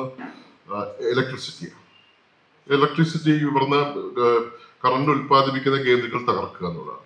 രണ്ടാമത് കാര്യം ഈ വെള്ളം ശുദ്ധീകരിക്കുന്ന ശാലകൾ തകർക്കുക എന്നുള്ളതാണ്. ഡ്രെയിനേജ് സംഭവങ്ങൾ, കമ്മ്യൂണിക്കേഷൻ, ഇത് നാലും സംഭവിച്ച് ഇത് ഇല്ലെങ്കിൽ വാസ്തവത്തിൽ വളരെയധികം ആൾക്കാർ മരിക്കും. ഏറ്റവും കൂടുതൽ വാസ്തവത്തിൽ ആൾക്കാർ ഇവിടെ നമ്മൾ നേരിട്ടുള്ള ഏറ്റവും വലിയ പ്രതിസന്ധി ഹോസ്പിറ്റൽസിനകത്ത് വാസ്തവത്തിൽ ഒരു 1000 അല്ലെങ്കിൽ 2000 പേര് ചികിത്സിക്കുന്ന ഹോസ്പിറ്റലാണ്. ഞാൻ ആലോചിക്കുക, ഒരു സുപ്രഭാതത്തില് ടവയെന്ന് കറണ്ട് പോയി. ഈ നമ്മുടെ ബാക്കപ്പ് എന്ന് വെച്ച് കഴിഞ്ഞാൽ ഇത്ര ഒരു 300 പേരെങ്കിലും ഈ പറഞ്ഞ ICUല് വെന്റിലേറ്റർ ഉണ്ടാവും. വെന്റിലേറ്റർ വർക്ക് ചെയ്യില്ല. ഒരു 6 മണിക്കൂർ കഴിഞ്ഞ് വെന്റിലേറ്റർ വർക്ക് ചെയ്യില്ല. ഓരോ വെന്റിലേറ്റർ വർക്ക് ചെയ്യാതിരിക്കുമ്പോൾ എന്താ സംഭവിക്കുക? ഓരോ ആളും വെടിതീരുകയാണ്. ഇങ്ങനെ നമ്മൾ മുമ്പിൽ വെച്ചിട്ട് നമ്മൾ ചികിത്സിക്കുന്ന ആൾക്കാർ ഇങ്ങനെ നമ്മൾ ഈ പറഞ്ഞ ഓക്സിജൻ കിട്ടാതെ ശ്വസിക്കാൻ പറ്റാതെ ഈ പറഞ്ഞ ട്യൂബ് വലിച്ചൂരി കഴിഞ്ഞാൽ ഒന്നും ചെയ്യാൻ പറ്റത്തില്ല. അപ്പൊ നമ്മൾ ഈ 6 മണിക്കൂർ കൊണ്ട് ഒരു 500 പേരെ അടുത്ത ഹോസ്പിറ്റലിൽ എത്തിക്കാൻ പെടുന്ന പാടുണ്ട്. എനിക്ക് തോന്നുന്നു ഉക്രൈനിൽ ഞങ്ങൾ ഫേസ് ചെയ്തിട്ടുള്ള ഏറ്റവും വലിയ ക്രൈസിസ് വാസ്തവത്തില് ഹോസ്പിറ്റൽ ബോംബിങ്ങിനെ കാട്ടിയും വാസ്തവത്തിൽ പവർ സ്ട്രക്ചറിന്റെ പുറത്തുള്ള അല്ലെങ്കിൽ വാട്ടർ ട്രീറ്റ്മെന്റ് പ്ലാന്റ്സിനെതിരായിട്ടുള്ള വലിയ ഒരു പ്രഹരമാണ് വാസ്തവത്തിൽ നമുക്ക് ഏറ്റവും കൂടുതൽ ഒരു നൈറ്റ് മെയർ ആയിരിക്കുന്നത്. ഏത് സമയവും വന്നു കഴിഞ്ഞാൽ ഒരു 500 പേരെയെങ്കിലും മാറ്റണം. 500 പേരെ മാറ്റുന്ന വെച്ച് കഴിഞ്ഞാൽ ഒരു ഹോസ്പിറ്റലിൽ നിന്ന് അടുത്ത ഹോസ്പിറ്റലിലേക്ക് പോകാൻ കഴിഞ്ഞാൽ ഒന്ന് ആംബുലൻസ് കാണത്തില്ല. ഈ ആംബുലൻസ് ഉണ്ടെങ്കിൽ തന്നെ ഇത് ഒത്തിരി പേരുടെ നിന്നും പെർമിഷൻ മേടിക്കണം. ഈ പെർമിഷൻ ഒന്നും കിട്ടത്തില്ല. ഒരു സീസ് ഫയർ എസ്റ്റാബ്ലിഷ് ചെയ്യണം. സീസ് ഫയർ എസ്റ്റാബ്ലിഷ് ചെയ്യുമ്പോൾ 1 മണിക്കൂർ സീസ് ഫയർ കിട്ടിയതായി. അതിനു മുമ്പ് ഇതെല്ലാം പ്രിപ്പയർ ചെയ്യണം. അപ്പോ തീർച്ചയായിട്ടും ഒരു 500 പേരെ മാറ്റാനായിട്ട് നമുക്ക് തീരുമാനിച്ചു കഴിഞ്ഞാൽ എനിക്ക് തോന്നുന്നു ഒരു പകുതി പേരെങ്കിലും ഉറപ്പായിട്ടും മരിക്കും. ഈ പറഞ്ഞ ന്യൂ ബോൺസ് ആയാലും പ്രസവിക്കാൻ കിടക്കുന്നവരായാലും ഓപ്പറേഷനകത്തിരിക്കുന്നവരായാലും പകുതി പേരെങ്കിലും എന്തായാലും മരിച്ചിട്ടുണ്ടാവും. ഈ ഒരു മരണം വാസ്തവത്തിൽ നമുക്കൊരിക്കലും ഈ പറയുന്ന ഈ ബ്ലീഡ് ചെയ്യുന്ന മരിക്കുന്നതെന്നൊന്നും നമുക്ക് അതായിരിക്കും നമുക്ക് വാസ്തവത്തില് ഒരു പറഞ്ഞ വിസിബിൾ ആയിട്ട് ഭീകരമായി തോന്നും. പക്ഷെ നമ്മൾ ചികിത്സിക്കുന്ന രോഗികള് ഈ ചികിത്സിക്കുന്ന ഉപകരണത്തിനകത്ത് നിന്നുകൊണ്ട് ഓക്സിജൻ കിട്ടാതെ വെന്റിലേറ്റർ വർക്ക് ചെയ്യാതെ ഒക്കെ മരിക്കുന്നത് സോ മച്ച് ഡാമേജ്. നമുക്കൊരിക്കലും ഇത് ഇമോഷണലി ഭയങ്കരമായ ഡാമേജിങ് ആയിട്ടൊരു പ്രശ്നമായിട്ട് മാറും.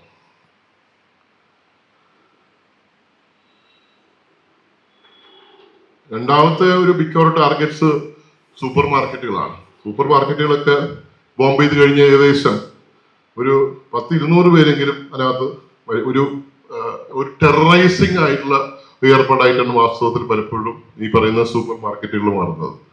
മാത്രമല്ല പലപ്പോഴും ഈ സൂപ്പർ മാർക്കറ്റുകളാണ് റെഫ്യൂജി ക്യാമ്പ്സ് ആയിട്ട് എപ്പോഴും വർക്ക് ചെയ്യുന്നത്.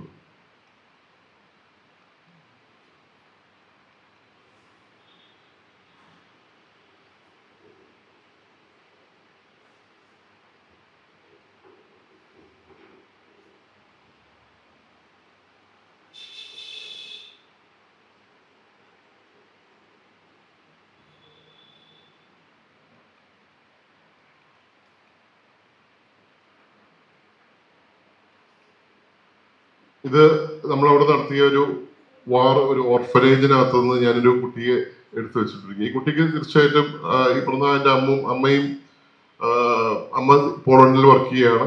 എവിടെയാണ് വർക്ക് ചെയ്യുന്നത് അവർക്കൊന്നും അറിയില്ല, കുട്ടികൾക്കൊന്നും അറിയില്ല. 2 ഗ്രാൻഡ് പാരൻസും അവർ രണ്ടുപേരും മരിച്ചുപോയി. ഈ കുട്ടിയും കുട്ടിയുടെ ബ്രദറും ഉണ്ട്. അവർ രണ്ടുപേരും ഇപ്പോൾ ഈ പറയുന്ന ഓർഫനേജസിലാണ്. ഈ പറയുന്ന അതിന്റെ ഫാദർ, അച്ഛൻ തീർച്ചയായിട്ടും പട്ടാളത്തിൽ പോയി. അദ്ദേഹവും എന്ത് സംഭവിച്ചതെന്ന് ആ കുട്ടികൾക്ക് അറിയില്ല. കാരണം ആരും അറിയാൻ പറ്റുന്ന ആരും വാസ്തവത്തിൽ ആ കുട്ടികൾക്ക് മുമ്പിൽ ഇപ്പോ നിലവിലില്ല. അവരുടേതല്ലാത്ത കാരണം കൊണ്ട് ഇപ്പൊ ഒരു കാലഘട്ടത്തിൽ, ഇങ്ങനെ യുദ്ധം നടക്കുന്ന കാലഘട്ടത്തിൽ ജനിച്ചു പോയത് കൊണ്ടൊക്കെ അവരുടെ ജീവിതത്തിൽ സംഭവിക്കുന്ന വലിയ വലിയ പ്രശ്നങ്ങളാണ് അത്. ഒരുപക്ഷെ അവർക്ക് ഇപ്പോഴൊന്നും മനസ്സിലാവില്ലായിരിക്കാം, പിന്നെ എപ്പോഴെങ്കിലും ഒക്കെ ആയിരിക്കും അതിനെക്കുറിച്ചൊക്കെ അവർക്ക് ബോധ്യം ഉണ്ടാവുക. ആ ഓർഫനേജസിലെ ആൾക്കാർക്ക് വേണ്ടിയിട്ടുള്ള സാധന സാമഗ്രികളൊക്കെ നൽകുന്നതാണ്. നമ്മൾ അവിടെ എന്തൊക്കെ ചെയ്യുന്നു എന്നുള്ളത്,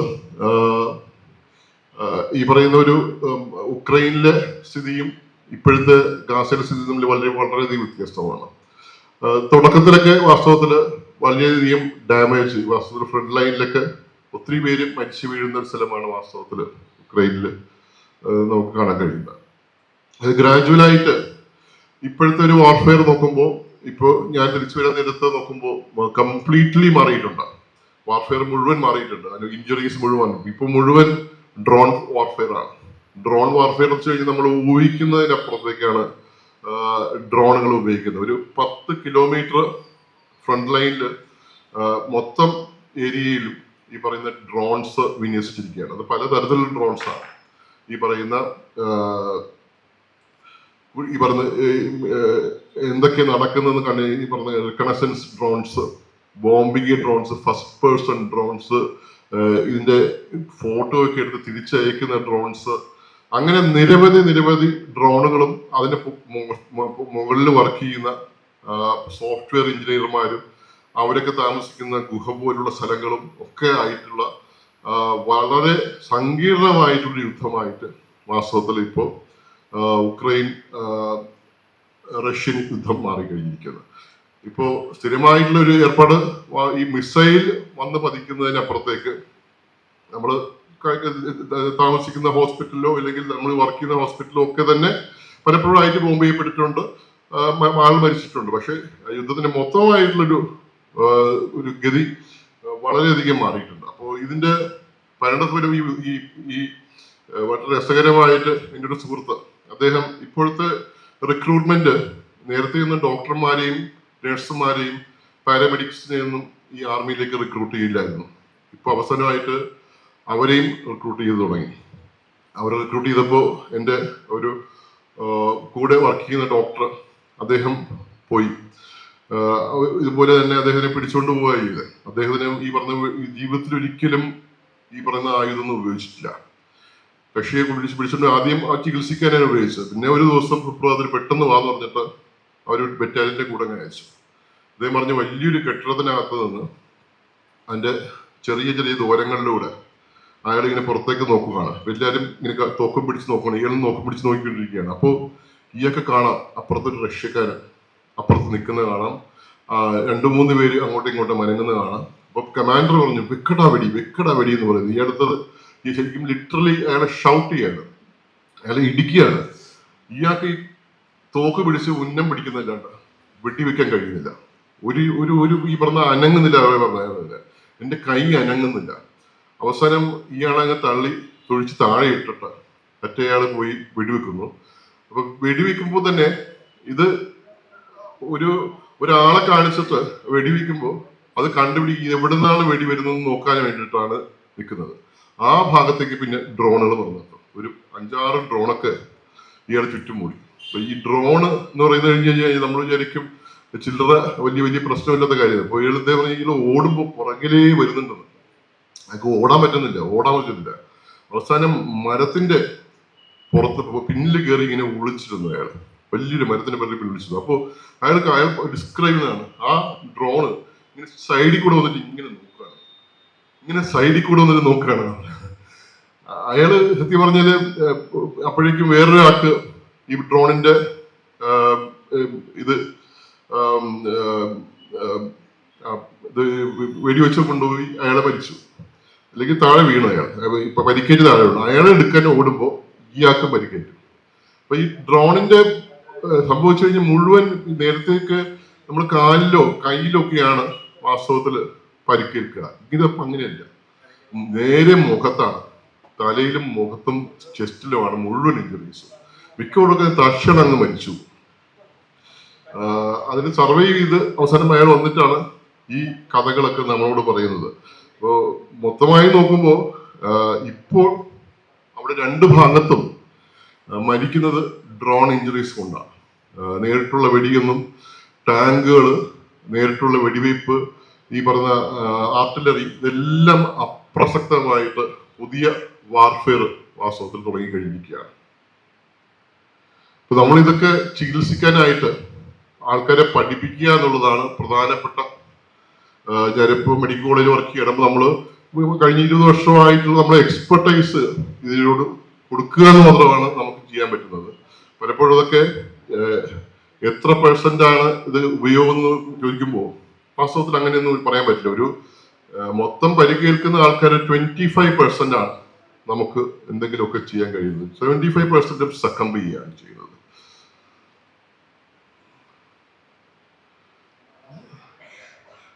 ഇഞ്ചുറീസും അത് ചികിത്സിക്കുന്ന രീതി ഒരു പറഞ്ഞ് പലപ്പോഴും അവിടെ നടക്കുന്ന ചികിത്സ നമുക്ക് കണ്ട് പഠിക്കേണ്ട കാര്യങ്ങളും അവിടെയും ഉണ്ട്. കാരണം ഒരു മെച്ചപ്പെട്ട രാജ്യം തന്നെയായിരുന്നു ഉക്രൈൻ എന്നുള്ളത്. അവിടെ നിന്നും നമുക്ക് പഠിക്കാനും കഴിഞ്ഞിട്ടുണ്ട്. അതേസമയം നമ്മൾ എക്സ്പീരിയൻസ് അങ്ങോട്ട് ഷെയർ ചെയ്യാൻ കഴിഞ്ഞിട്ടുണ്ട്. പലതരത്തിലുള്ള ട്രെയിനിങ്ങുകൾ നമുക്ക് അവിടെ അവർക്ക് നൽകാൻ കഴിഞ്ഞു. ഒരു ഉദാഹരണത്തിന് വാസ്കുലർ ട്രെയിനിങ്സ്,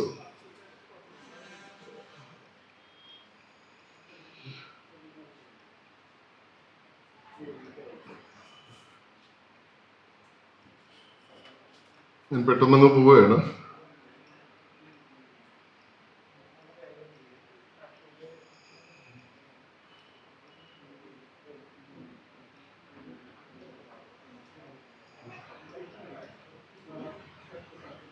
ഇത് നമ്മുടെ വാസ്കുലർ ട്രെയിനിങ് ആണ്. ഈ വാസ്കുലർ ട്രെയിനിങ് വെച്ച് കഴിഞ്ഞാൽ പലപ്പോഴും മിക്കവാറും ഈ ഡ്രോൺ ഇഞ്ചുറീസും വാർ ഇഞ്ചുറീസിലൊക്കെ ആർട്ടറീസ് ആണ് ഏറ്റവും കൂടുതൽ നമ്മുടെ രക്തധമനികളൊക്കെ വളരെയധികം പരിക്കേൽക്കും. അപ്പൊ അത് അപ്പൊ തന്നെ ചികിത്സയില്ലെങ്കിൽ ഈ കൈയും കാലും ഒക്കെ പോകുന്ന ഒരു ഏർപ്പാടാണ്. അപ്പോൾ സാധാരണ ഡോക്ടർമാരെ നമ്മൾ എമർജൻസി മെഡിസിൻ എന്ന് പറയുന്ന ഒരു വിഭാഗം വന്നപ്പോൾ പെട്ടെന്ന് എമർജൻസീസ് മുഴുവൻ ചികിത്സിക്കുന്ന ഒരു എക്സ്പെർട്ടൈസ് ഒരാളിലേക്ക് പകർത്തി കൊടുത്തു കഴിഞ്ഞാൽ അദ്ദേഹത്തിന് എല്ലാ എമർജൻസീസും ചികിത്സിക്കാൻ പറ്റും. അതുപോലൊരു ഏർപ്പാടാണ് വാസ്തവത്തിൽ ഈ വാർ ഇഞ്ചുറീസിനകത്ത്. ആ ഒരു യുദ്ധത്തിന് വേണ്ടിയിട്ടുള്ള പരിക്കുകൾ, വളരെ പ്രത്യേകതയുള്ള പരിക്കുകളും വ്യത്യസ്തമായ പരിക്കുകളും വ്യത്യസ്തമായ പ്രശ്നങ്ങളുമാണ്. ആ പ്രശ്നങ്ങളൊക്കെ നേരിടാൻ വേണ്ടിയിട്ടുള്ള പ്രത്യേകമായിട്ടൊരു എക്സ്പെർട്ടൈസ് അവർക്ക് നൽകി കഴിഞ്ഞാൽ ഒരുപക്ഷെ അവർക്ക് കുറച്ചുകൂടെ ഭേദപ്പെട്ട രീതിയിൽ ഇതൊക്കെ ചികിത്സിക്കാൻ കഴിയും. ഒരു പരിധി വരെ നമ്മൾ അവിടുത്തെ സിസ്റ്റം റീഅറേഞ്ച്മെന്റും ട്രോമ കെയർ സിസ്റ്റംസ് ഒക്കെയാണ് നോക്കുന്നത്.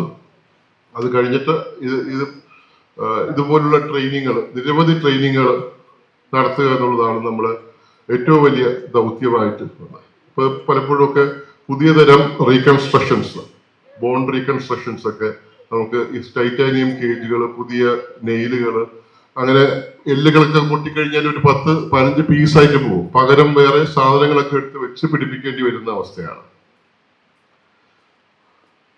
ഇത് അൾട്രാസൗണ്ട് ട്രെയിനിങ് ആണ്. അൾട്രാസൗണ്ട് ട്രെയിനിങ് ഒരു പോക്കറ്റ് ഹെൽത്ത് അൾട്രാസൗണ്ട് ഒക്കെ ഉണ്ട്. അതായത് പ്രത്യേകിച്ച് പോക്കറ്റിൽ ഇട്ടുകൊണ്ട് പോകാൻ പറ്റുന്ന ചെറിയ അൾട്രാസൗണ്ട്. അത് വളരെയധികം ഗുണകരമാണ്. പ്രത്യേകിച്ച് ഫ്രണ്ട് ലൈനിലൊക്കെ വളരെയധികം ഗുണകരം. അങ്ങനെ അതിന്റെ ട്രെയിനിങ്, ഇതൊക്കെയാണ് വാസ്തവത്തില് നടന്നത്. ഇത് ഞാൻ ചെന്നപ്പോ ഒരു അമ്മൂമ്മ, ഒരു ഗ്രാൻഡ് മദറാണ്. അവര് ഒരു സഞ്ചി അവര് മെൽറ്റോപോൾ എന്ന സ്ഥലത്ത് റഷ്യ ആക്രമിച്ചപ്പോ അവര് സാധാരണഗതിയിൽ ഈ വയസ്സായ ആൾക്കാരൊന്നും ഒരിക്കലും യുദ്ധമുള്ള സ്ഥലത്ത് നിന്ന് എത്ര പറഞ്ഞു കഴിഞ്ഞാലും അവര് രക്ഷപ്പെടത്തില്ല, റെഫ്യൂജിയായി പോകത്തില്ല. അവരോട് ചോദിക്കുമ്പോൾ അവര് പറയുന്നത്, ഞങ്ങളുടെ സ്ഥലത്ത്, ഞങ്ങൾ ജീവിച്ച സ്ഥലത്ത് മരിക്കാനാണ് താല്പര്യം, അല്ലാതെ വെറുതെ റെഫ്യൂജിയായി പോയിട്ട് വേറെ സ്ഥലത്തൊന്നും പോകാനായിട്ട് പറ്റത്തില്ല. നമ്മളിപ്പോ പലപ്പോഴൊക്കെ നമ്മളും കാണുന്നുണ്ട്, ചെറുപ്പക്കാരൊക്കെ മറ്റു നാടുകളിലേക്ക് പോകുമ്പോൾ അച്ഛനമ്മമാരെയൊക്കെ വിളിക്കും. ഒരിക്കലും അച്ഛനമ്മമാര് അവർ പോകത്തില്ല, ഇടയ്ക്കൊന്ന് പോയിട്ട് തിരിച്ചു വരുന്നതല്ലാണ്ട് അവർക്ക് താല്പര്യം അവര് വളർന്ന പ്രതലവും അവര് വളർന്ന സാഹചര്യമൊക്കെയാണ്. അപ്പൊ ഏകദേശം 1 വർഷത്തോളം പിടിച്ചു നിന്നു. അങ്ങനെ ഒരു ദിവസം ഈ അമ്മമ്മയുടെ മകള്, കൊച്ചുമകള് ഒരു ഫോൺ വിളിച്ചിട്ട് പറഞ്ഞു, അവർക്ക് ആ കുട്ടി കരഞ്ഞോണ്ട് പറയാ, എൻ്റെ വീട്ടിലെ കട്ടിലിന്റെ അടിയിൽ ഞാൻ വെച്ചിരുന്ന ടെഡ്ഡി ബിയറും മറ്റ് എന്തോ ഒരു 5-6 പാവകളും അവർ പേര് പറഞ്ഞു, ഇത് എനിക്ക് അടിയന്തരമായി വേണം, അത് നിങ്ങൾ എങ്ങനെയെങ്കിലും എത്തിച്ചേ പറ്റൂ.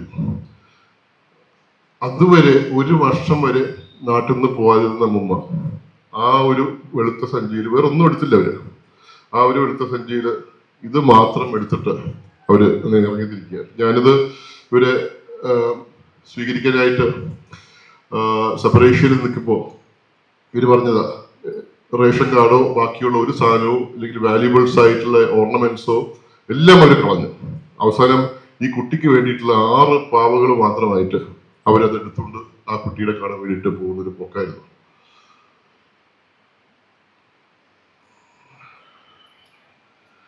അവസാനം ഇപ്പോ മരിച്ചവർ ഇത്രയാന്ന് നോക്കുമ്പോൾ കണക്ക് പല രീതിയിൽ എടുക്കാം. പല ഏറ്റവും നല്ല രീതി വെച്ച് കഴിഞ്ഞാൽ പലപ്പോഴും നമ്മൾ എടുക്കുന്ന കണക്ക് ഈ പറയുന്ന ശ്മശാനങ്ങളിൽ പോയിട്ട് പുതിയ എത്ര കുഴികളുണ്ടെന്ന് നോക്കുകയായിരുന്നു. അങ്ങനെയാണ് നമ്മൾ പലപ്പോഴും ഒക്കെ കൃത്യമായ ഒരു കണക്കൊക്കെ എപ്പോഴും ഇവർക്ക് എടുക്കുന്നത്.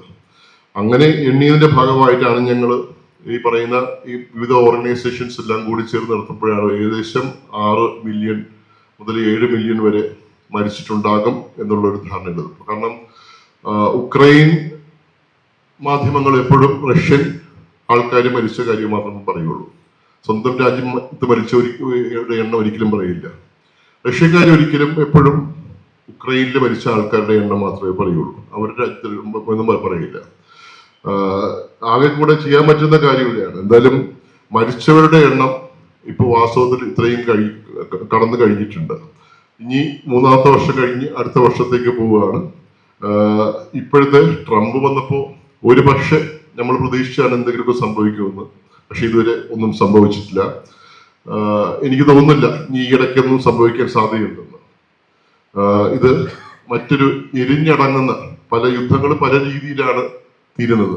ഒന്ന് ഇറാഖ് യുദ്ധം പോലെ ഒരു സൈഡ് അങ്ങ് ജയിച്ചു പോകുന്ന യുദ്ധം, അല്ലെങ്കിൽ റുവാണ്ടയും ബുറുണ്ടിയും പോലെ അടിച്ചടിച്ചിട്ട് തീർന്ന് ഇങ്ങനെ പറഞ്ഞ അങ്ങോട്ടും ഇങ്ങോട്ടും കൊന്നു ഒടുക്കി എല്ലാരും നോക്കുമ്പോൾ ചുറ്റുമുള്ള ഒരാളും ഇല്ലാതാവുമ്പോൾ അവർക്ക് തന്നെ തോന്നി തുടങ്ങും, ഇങ്ങനെ പോയാൽ ഞാനും മരിക്കും എന്നൊക്കെ.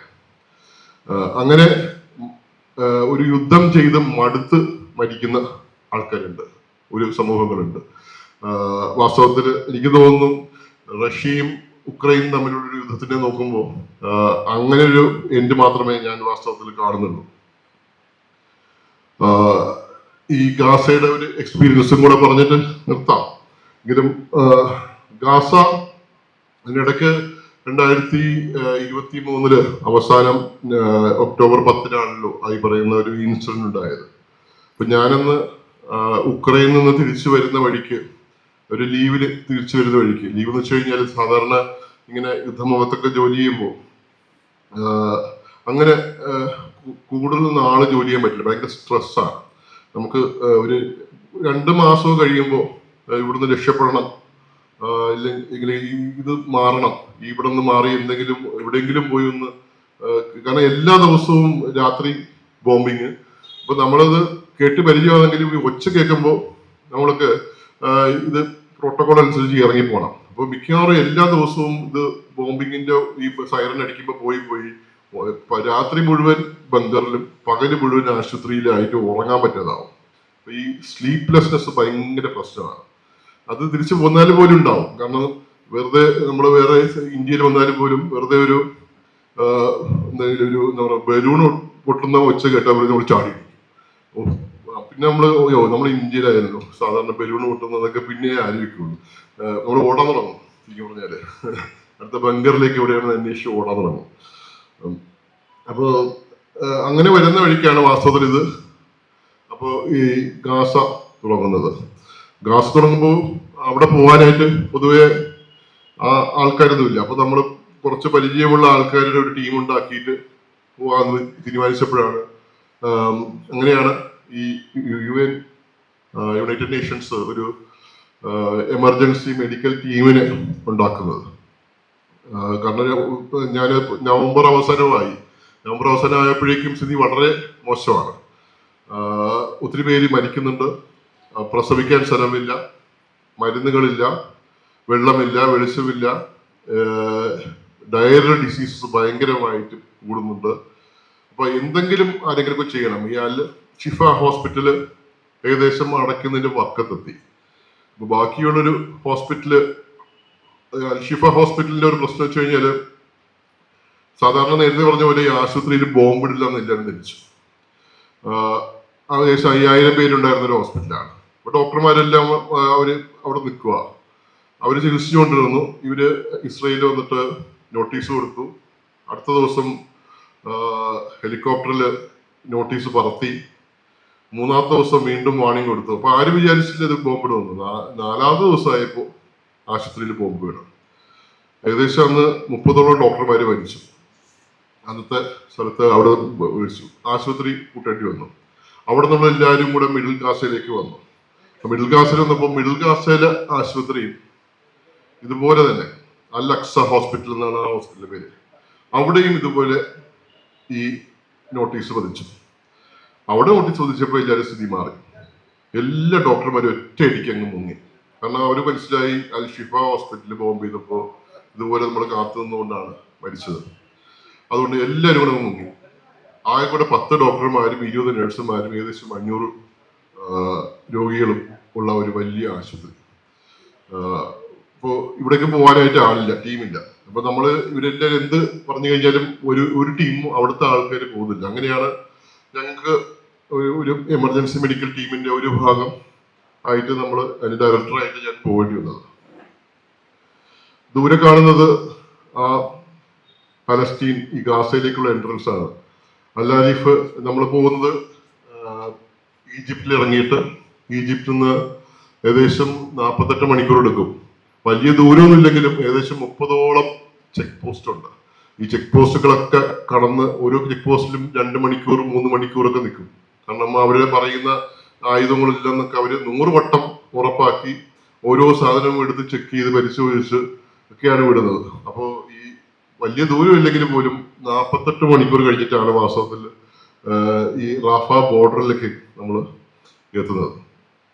പോകുന്ന വഴിക്ക് മുഴുവൻ ഈ പറയുന്ന അൽ-ആരിഫ് ഒരു 70 കിലോമീറ്റർ വെച്ചെങ്കിലും ഈ ട്രക്കുകൾ കാണാം. ട്രക്ക് എന്ന് വെച്ച് കഴിഞ്ഞാല് എല്ലാ ഭക്ഷണവും ഒക്കെ നിറച്ചു വെക്കുന്ന വലിയ വലിയ ട്രക്കുകൾ ഇങ്ങനെ നിരനിരയായിട്ട് കാണാം. മിക്കവാറും എല്ലാം 2 മാസം 3 മാസം ഒക്കെയാണ് ആ ട്രക്കുകൾ അവിടെ നിർത്തിയിട്ടേക്കുന്നത്. ഇതാണ് ഗാസയിലെ എൻട്രൻസ്. പൊതുവെ ഈ ബോർഡേഴ്സ് ഭയങ്കര ഇൻട്രസ്റ്റിംഗ് ആണ്. എനിക്കിപ്പോഴും ബോർഡേഴ്സ്, രാജ്യങ്ങൾ തമ്മിൽ അതിർത്തി ഭയങ്കര ഇൻട്രസ്റ്റിംഗ് ആയി തോന്നിയിട്ടുണ്ട്. കാരണം അതിർത്തികളിൽ ആരും താമസിക്കാറില്ല. എന്തുകൊണ്ടാണ് അതിർത്തികളിൽ താമസിക്കാത്തത് എനിക്കും അറിയില്ല. കാരണം പോളണ്ട്, ഈ ഉക്രൈനിലേക്ക് പോകുമ്പോൾ പോളണ്ടിന്റെ ബോർഡറിൽ എത്തുമ്പോഴേക്കും ആളുടെ എണ്ണം കുറഞ്ഞു വരും. പിന്നെ ആളില്ലാത്ത നോമാൻസ് ലാൻഡ് ആവും. നമ്മളിൽ ഇവിടുന്ന് നടന്നൊക്കെയാണ് പോകുന്നത്. വണ്ടി പറയുന്ന നമ്മുടെ ഭാണ്ഡവും കെട്ടിയൊക്കെ നടന്നാണ് ഒരു 5 കിലോമീറ്റർ ഒക്കെ നടന്നിട്ടാണ് ബോർഡറൊക്കെ ക്രോസ് ചെയ്യുന്നത്. പക്ഷെ ഏറ്റവും വ്യത്യസ്തമായിട്ട് ഗാസയിൽ അങ്ങനെയല്ല. നമ്മുടെ ബോർഡർ കടന്നു കഴിഞ്ഞാൽ അവിടുന്ന് തുടങ്ങും റെഫ്യൂജി ക്യാമ്പ്. ഇതാണ് ആ ഗാസ സ്ട്രിപ്പ്. ഈ ചെറിയൊരു സ്ഥലമാണ്, ഇത്രയും ഒരു ചെറിയൊരു സ്ഥലമാണിത് ഗാസ സ്ട്രിപ്പ്. ഇത് ഈജിപ്റ്റാണ്, ഇത് ഇസ്രയേൽ. ഈ ഭാഗവും ഇസ്രയേലാണ്. ഒരു ഭാഗം ഈജിപ്റ്റ്, മറ്റു സ്ഥലം മെഡിറ്ററേനിയൻ സീ.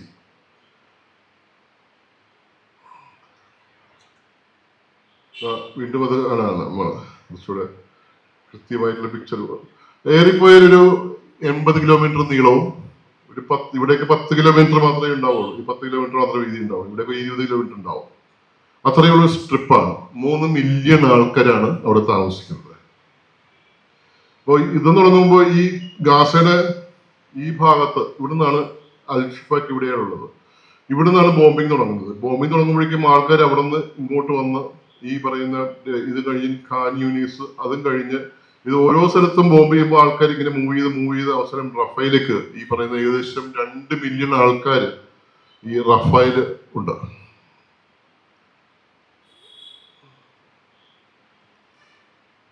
ഇതാണ് ആ ബോർഡറിന്റെ ഇപ്പുറത്ത് നിന്ന് നോക്കുമ്പോൾ തന്നെ ആ ഈ പറഞ്ഞ റെഫ്യൂജി ക്യാമ്പ്സ് നിരനിരയായിട്ട് ഇങ്ങനെ കിടക്കുന്നതാണ്.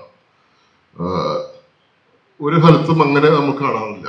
എന്ന് മാത്രമല്ല, നമ്മൾ അങ്ങോട്ടേക്ക് പോകുമ്പോൾ നമ്മൾ ഈ പറയുന്ന ഹൈഡ്രജൻ സൾഫൈഡിന്റെയും സൾഫർ ഡയോക്സൈഡിന്റെയും രൂക്ഷമായ ഗന്ധം, ബേസിക്കലി അൺമിസ്റ്റേക്കബിൾ സ്മെൽ ഓഫ് ഫീസിസ് എന്ന് നമ്മൾ പറയുന്ന പോലെ ഈ മരത്തിന്റെ മണം അങ്ങ് നമ്മുടെ മൂക്കിലേക്ക് ഇങ്ങ് അടിച്ചു കയറും. നമ്മൾ ഇത് എന്താണ് ഇവിടെ സംഭവിക്കുന്നത് നമ്മൾ ആലോചിച്ചു പോകുന്നിടം മുഴുവൻ ഇതാണ്. അതിന്റെ കാര്യം അന്വേഷിച്ചു പോകുമ്പോഴാണ് അവസാനം നമുക്ക് അതിന്റെ ഒരു തീവ്രത മനസ്സിലാവുക. ഇപ്പുറത്തുള്ള രംഗമാണത്. ഈ ടെന്റിന്റെ മെറ്റീരിയൽസ്, നമ്മൾ ഈ പറഞ്ഞ ഈ മെറ്റീരിയൽ എന്ന് പറയുന്നത്, ഈ ടെന്റിന്റെ മെറ്റീരിയൽസ് ഉണ്ട്. ഈ മെറ്റീരിയൽസ് പ്ലാസ്റ്റിക് ആണ്. ഈ പ്ലാസ്റ്റിക് കിട്ടാൻ തന്നെ പാടാണ്. കാരണം ഇതൊന്നും ട്രാൻസ്പോർട്ട് ചെയ്ത് വരത്തില്ല. ഭക്ഷണത്തിനും വെള്ളത്തിനും മെഡിസിൻസിനും അവിടെ പ്രിഫറൻസ് കൊടുക്കുന്നത്. ഇതൊരിക്കലും ഇത് കിട്ടത്തില്ല. അപ്പോ ഈ ഒരു ടെന്റിനകത്തൊക്കെ 15 പേര് 20 പേരൊക്കെയാണ് താമസിക്കുന്നത്. ഈ ടോയ്ലറ്റ്സ് അവർ ഉണ്ടാക്കാനുള്ള ടെന്റും ഒരു മെറ്റീരിയൽ ഉണ്ടാവില്ല. അപ്പോൾ യൂഷ്വലി ഇത് സാധാരണ അവിടുത്തെ ഏതെങ്കിലും INGOസോ UN ഏജൻസീസ് ആയിരിക്കും വാസ്തവത്തിൽ അവർക്ക് കൊടുക്കുക. അപ്പോൾ വളരെ കുറച്ച് ടോയ്ലറ്റ്സ് കാണാം. ഒരു ടോയ്ലറ്റ് ഒക്കെ ഉപയോഗിക്കുന്നത് 2000-2500 പേരാണ് ഒരു ദിവസം ഉപയോഗിക്കുന്നത്. ഇതിന്റെ പുറത്ത് ആലോചിക്കേണ്ടത് വെള്ളമില്ല. വെള്ളം ഒരിടത്തുമില്ല. ഈ ഡീസലിനേഷൻ പ്ലാന്റിനകത്തുനിന്ന് കുടിക്കാൻ പോലുള്ള വെള്ളം കൊടുക്കാൻ പറ്റുന്നില്ല. ആകെ ഒരു പ്ലാന്റ് കുറച്ച് നേരത്തേക്കുള്ള കറണ്ട് വർക്ക് ചെയ്യും, ബാക്കി വർക്ക് ചെയ്യാൻ പറ്റത്തില്ല. അപ്പോൾ ആൾക്കാര് രാവിലെ എഴുന്നേൽക്കും. കുട്ടികളൊക്കെ ഈ പറഞ്ഞ പ്ലാസ്റ്റിക് ബോട്ടിലുമായിട്ട് ഇങ്ങനെ എഴുന്നേറ്റ് നിരനിരയായിട്ട് ഇങ്ങനെ ജാഥ കണക്കിന് ഇങ്ങനെ പോകുന്നതാണ്. വെള്ളം അന്വേഷിച്ച് കിട്ടുന്നിടത്തു നിന്നൊക്കെ ഒരു എവിടെ നിന്ന് കിട്ടിയാലും അപ്പോൾ അത് കുടിക്കും. ഈ വെള്ളം എല്ലാം മലിനമായ വെള്ളമാണ്. നേരത്തെ പറഞ്ഞ പോലെ ഈ ടോയ്ലറ്റ്സ് ഒക്കെ നിറഞ്ഞ് കവിഞ്ഞ് റോഡിലേക്ക് മുഴുവൻ ഒഴുകി പരന്ന് കിടക്കും. അതിന്റെ പുറത്താണ് വാസ്തവത്തിൽ നമ്മൾ നടക്കുന്നത് മുഴുവൻ. Actually we are walking on faeces. ഇതാണ് ആ മുഴുവൻ അങ്ങനെ പരന്ന് കിടക്കുകയാണ്. ഈ പറഞ്ഞ ആ സ്ഥലം മുഴുവൻ ഇങ്ങനെയാണ് കിടക്കുന്നത്. അത് ഫീസസ് ആണ് മുഴുവൻ. അത് മുഴുവൻ അങ്ങനെ പരന്ന് കിടക്കുക. അതിനകത്ത് ചവിട്ടാതെ നമുക്ക് അങ്ങനെ അപ്പുറത്തേക്ക് പോകാൻ പറ്റില്ല. ഇത് വെള്ളം കുടിച്ചു കഴിഞ്ഞാൽ ഒരു 35% ആൾക്കാരെങ്കിലും, ഈ 2 മില്യണിലെ 35% ആൾക്കാരെങ്കിലും ഒക്കെ ഡയറി പിടിക്കും. എല്ലാ ദിവസവും ഔട്ട് ബ്രേക്കാ. ടൈഫോയിഡ്, കോളറ, ഇല്ലെങ്കിൽ ജിയാഡിയാസിസ്, ഡിസെൻട്രി എന്ന് വേണ്ട എല്ലാ ദിവസവും ഏതെങ്കിലും മൂലയിൽ നിന്ന് ഈ പറയുന്ന ഈ ഉണ്ടാവും. നമ്മളിത് ഈ വയറ്റിളക്കൊക്കെ പിടിക്കുമ്പോഴുള്ള പ്രശ്നം നമുക്ക് ഇവിടെ നിന്നൊക്കെ ആലോചിക്കാൻ ഭയങ്കര ബുദ്ധിമുട്ടാണ്. കാരണം നമ്മളൊരു കോവിഡൊക്കെ പിടിച്ചു കഴിഞ്ഞാൽ ചുമച്ച് കുരച്ച് രക്തം തുപ്പിയൊക്കെ മരിക്കാം. വലിയ പ്രശ്നമൊന്നും ഉണ്ടാവില്ല. നമുക്ക് ഒരു ബെറ്റർ വേ ഓഫ് ഡൈയിങ് എന്നൊക്കെ വേണമെങ്കിൽ നമുക്ക് ഡിസ്ക്രൈബ് ചെയ്യാം. പക്ഷെ ഡയറി വിളിച്ചു കഴിഞ്ഞാൽ നമ്മൾ ഇവര് പോയി നിൽക്കുമ്പോൾ അവരുടെ ടോയ്ലറ്റിന് മുമ്പിൽ 300 പേരാണ്. ജീവിതം അവസാനിക്കും അവിടെ. 300 പേരുടെ ക്യൂ നിൽക്കുന്ന ഒരു ടോയ്ലറ്റിന്റെ ഇപ്പുറത്ത് നിന്ന് ഒരു വയറ്റിളക്കം പിടിച്ച രോഗി നിൽക്കുമ്പോൾ ഹിനോസ് ഇറ്റ്സ് നോട്ട് പോസിബിൾ. അത് പറ്റില്ല, മനസ്സിലാവും. അയാൾ അവിടെ നിൽക്കും, അയാളവിടെ ഇരിക്കും, അവിടെ നിൽക്കുന്നിടത്ത് അങ്ങ് ഇരിക്കും. അല്ലാതെ വേറെ ഒന്നുമില്ല, വേറെ ഓപ്ഷൻസ് ഇല്ല. നമ്മൾ നേരത്തെ പറഞ്ഞ പോലെ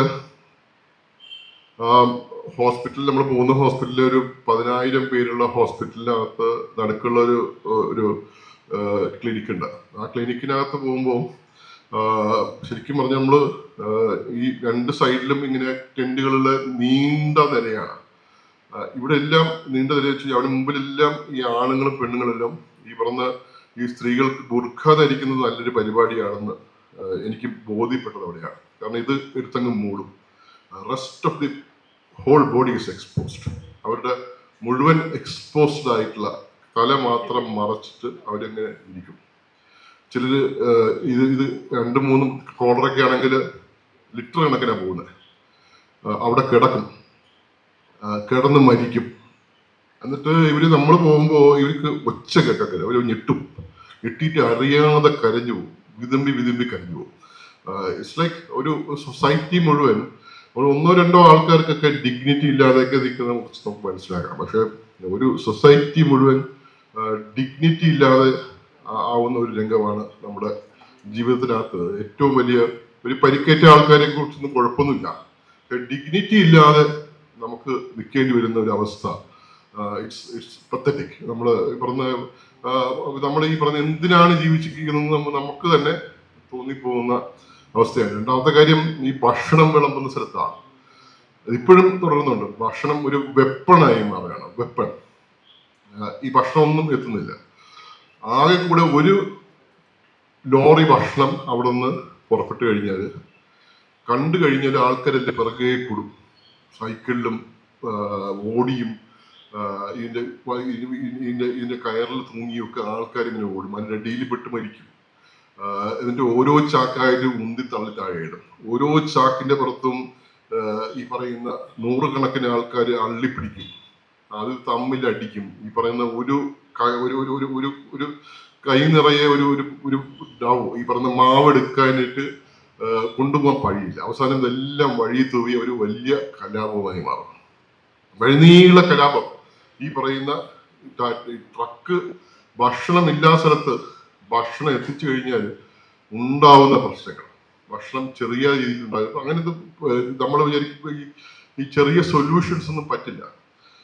വലിയ അടുക്കളയിലാണ് ഭക്ഷണം പാചകം ചെയ്യുന്നത് വെച്ച് കഴിഞ്ഞാൽ അവിടെ കിട്ടുമ്പോൾ വേൾഡ് ഹെൽത്ത് ഇങ്ങനെ വേൾഡ് സെൻട്രൽ കിച്ചൺ അല്ലെങ്കിൽ UNHRC തുടങ്ങിയ ഓർഗനൈസേഷൻസ് ആണ് അത് ഉണ്ടാക്കുന്നത്. വലിയ ചെരുവത്തിലൊക്കെ ഇത് ഉണ്ടാക്കുമ്പോൾ ആണുങ്ങൾ 2 കിലോമീറ്റർ ദൂരത്തേക്കും ഇങ്ങനെ ക്യൂ ആണ്. സ്ത്രീകൾക്കും കുട്ടികൾക്കും ഒരു പ്രിഫറൻസ് ഉണ്ട്. ഇതുണ്ടാക്കുന്ന പ്രശ്നം അതിഭീകരമാണ്. ഇവര് ക്യൂ നിന്ന് ഭക്ഷണം വിളമ്പി തുടങ്ങുമ്പോൾ സ്ത്രീകളും കുട്ടികളും കൂടെ അങ്ങ് ഇരച്ചു കയറി അവര് ഭക്ഷണം മേടിക്കും. അപ്പൊ നമ്മൾ ഈ കുട്ടികളറിയില്ല. കുട്ടികളെ വെച്ച് കഴിഞ്ഞാൽ ഈ ഭക്ഷണം കിട്ടിക്കഴിഞ്ഞാൽ അങ്ങ് തിന്നു തുടങ്ങും. തിന്ന് അവർക്ക് ചെറിയ ഒരു വലിയ പ്ലേറ്റിൽ വാങ്ങിച്ചാൽ പോലും കുറച്ച് ഭാഗം കഴിക്കുമ്പോൾ വയറ് നിറഞ്ഞു, ബാക്കി അവിടെ അങ്ങ് തൂവും. അവിടെ അവർ കളയാൻ തുടങ്ങും, ഇല്ലെങ്കിൽ അപ്പുറത്ത് ഇങ്ങനെ എറിയാൻ തുടങ്ങും, അവർ കളിക്കാൻ തുടങ്ങും. ഇത് കാണുമ്പോൾ 2 ദിവസം ഇങ്ങനെ ഭക്ഷണം കിട്ടാതിരിക്കുന്ന ആണുങ്ങൾ അവരങ്ങ് കലി തുള്ളും. അവരെങ്ങനെ അവിടെ നിന്ന് തെറിവിളി തുടങ്ങും, നീക്ക് എന്താ ചെയ്യുന്നതെന്ന് പറഞ്ഞിട്ട് അവര് അച്ഛനമ്മമാരെ വിളിക്കുന്നു. കയോസ് അങ്ങ് തുടങ്ങുകയാണ്. അവസാനം ഭക്ഷണം തീരാറാവുമ്പോ ഈ ആണുങ്ങളെല്ലാം കൂടെ അങ്ങ് ഇരച്ചു കയറും. മുമ്പോട്ടങ്ങ് ഇരച്ചു കയറിയിട്ട് ആ കുട്ടികളെയൊക്കെ എടുത്തങ്ങ് എറിയും. ഈ കുട്ടികളൊക്കെ സ്വന്തം കുട്ടികളൊക്കെ അങ്ങ് ശത്രുക്കളായി മാറുക. കുട്ടികളും അടികൂടും, സ്ത്രീകൾ അടികൂടും, സ്ത്രീകളുടെ അച്ഛനമ്മമാർ അപ്പുറത്തും ഇപ്പുറത്തുനിന്ന് അടികൂടും. അവസാനം അവിടെ വെടിവെപ്പ് നടക്കും. ഇപ്പോ ഏറ്റവും വലിയ വെടിവെപ്പ് നടക്കുന്നത് ഇങ്ങനെ ഭക്ഷണം വിളമ്പുന്ന സ്ഥലങ്ങളിലാണ്. അത് കൺട്രോൾ ചെയ്യാൻ വേണ്ടിയിട്ടായിരിക്കും, അങ്ങനെ അല്ലാതെ ആയിരിക്കാം. പക്ഷെ അവിടെ ഒരു ഭക്ഷണം എന്നത് ഒരു വെപ്പണായിട്ട് മാറുന്ന ഒരു സമൂഹം മുഴുവൻ ഈ പറഞ്ഞ അഗെയിൻ ഒരു ഡിഗ്നിറ്റി ഇല്ലാത്ത അവസ്ഥയിലേക്ക് എടുത്തെറിയപ്പെടുന്ന അവസ്ഥയാണ് വാസ്തവത്തില് അത് സംഭവിക്കുന്നത്. പ്രസവം, ഈ പറയുന്ന ഈ എല്ലാ ടെന്റിന്റെയും ഫ്ലോറില് ഈ പറയുന്ന പതുപതുത്ത ഈ പറയുന്ന മണ്ണും അതിന്റെ ഈ മല നിറഞ്ഞ സംഭവമാണ്. ആരാ അവിടെ പ്രസവിക്കാൻ? ഒരാളും പ്രസവിക്കില്ല. അവസാനം അവർ പ്രസവ വേദന കടിച്ചമർത്തി ലാസ്റ്റ് മിനിറ്റ് ആവുമ്പോൾ ഇത് കൊണ്ട് ആശുപത്രി പോകുമ്പോൾ സി സെക്ഷൻ കഴിഞ്ഞ് 1/2 മണിക്കൂർ കഴിഞ്ഞിട്ട് ഡിസ്ചാർജ് ആവും. കാരണം അത്രയും ആൾക്കാർ ക്യൂ നിൽക്കുന്നുണ്ട്. അവർ ഡിസ്ചാർജ് ആയി തിരിച്ചു വരും. വീണ്ടും ഇവിടെ കിടക്കുന്ന ഈ കുട്ടികൾ മുഴുവൻ കിടക്കുന്ന ഇതിനകത്താണ് കിടക്കുന്നത്. ഇൻഫന്റ് മോർട്ടാലിറ്റി അങ്ങ് കുതിക്കുന്നതിന് കൈ കണക്കൊന്നുമില്ല. അതൊന്നും ആരും കണക്കിലൊന്നും പെടുത്തുന്നില്ല. മരുന്നില്ലാതെ എത്ര പേര് മരിക്കുന്നത്. ഈ പറയുന്ന ഹാർട്ട് അറ്റാക്കും ഡയബറ്റീസും ഹൈപ്പർ ടെൻഷനും. ഹാർട്ട് അറ്റാക്കിന്റെ മരുന്ന് 1 ആഴ്ച കഴിച്ചില്ലെങ്കിൽ തട്ടി, ഹൈപ്പർ ടെൻഷന്റെ മരുന്ന് 2 ആഴ്ച കഴിച്ചില്ലെങ്കിൽ തട്ടി. ഇതൊക്കെ റിയാലിറ്റീസ് ആണ്. അങ്ങനെ തട്ടുന്നവര് മരിച്ചു പോകുന്ന ആൾക്കാരുടെ കണക്കൊന്നും വാസ്തവത്തിലൊന്നും ഇല്ല.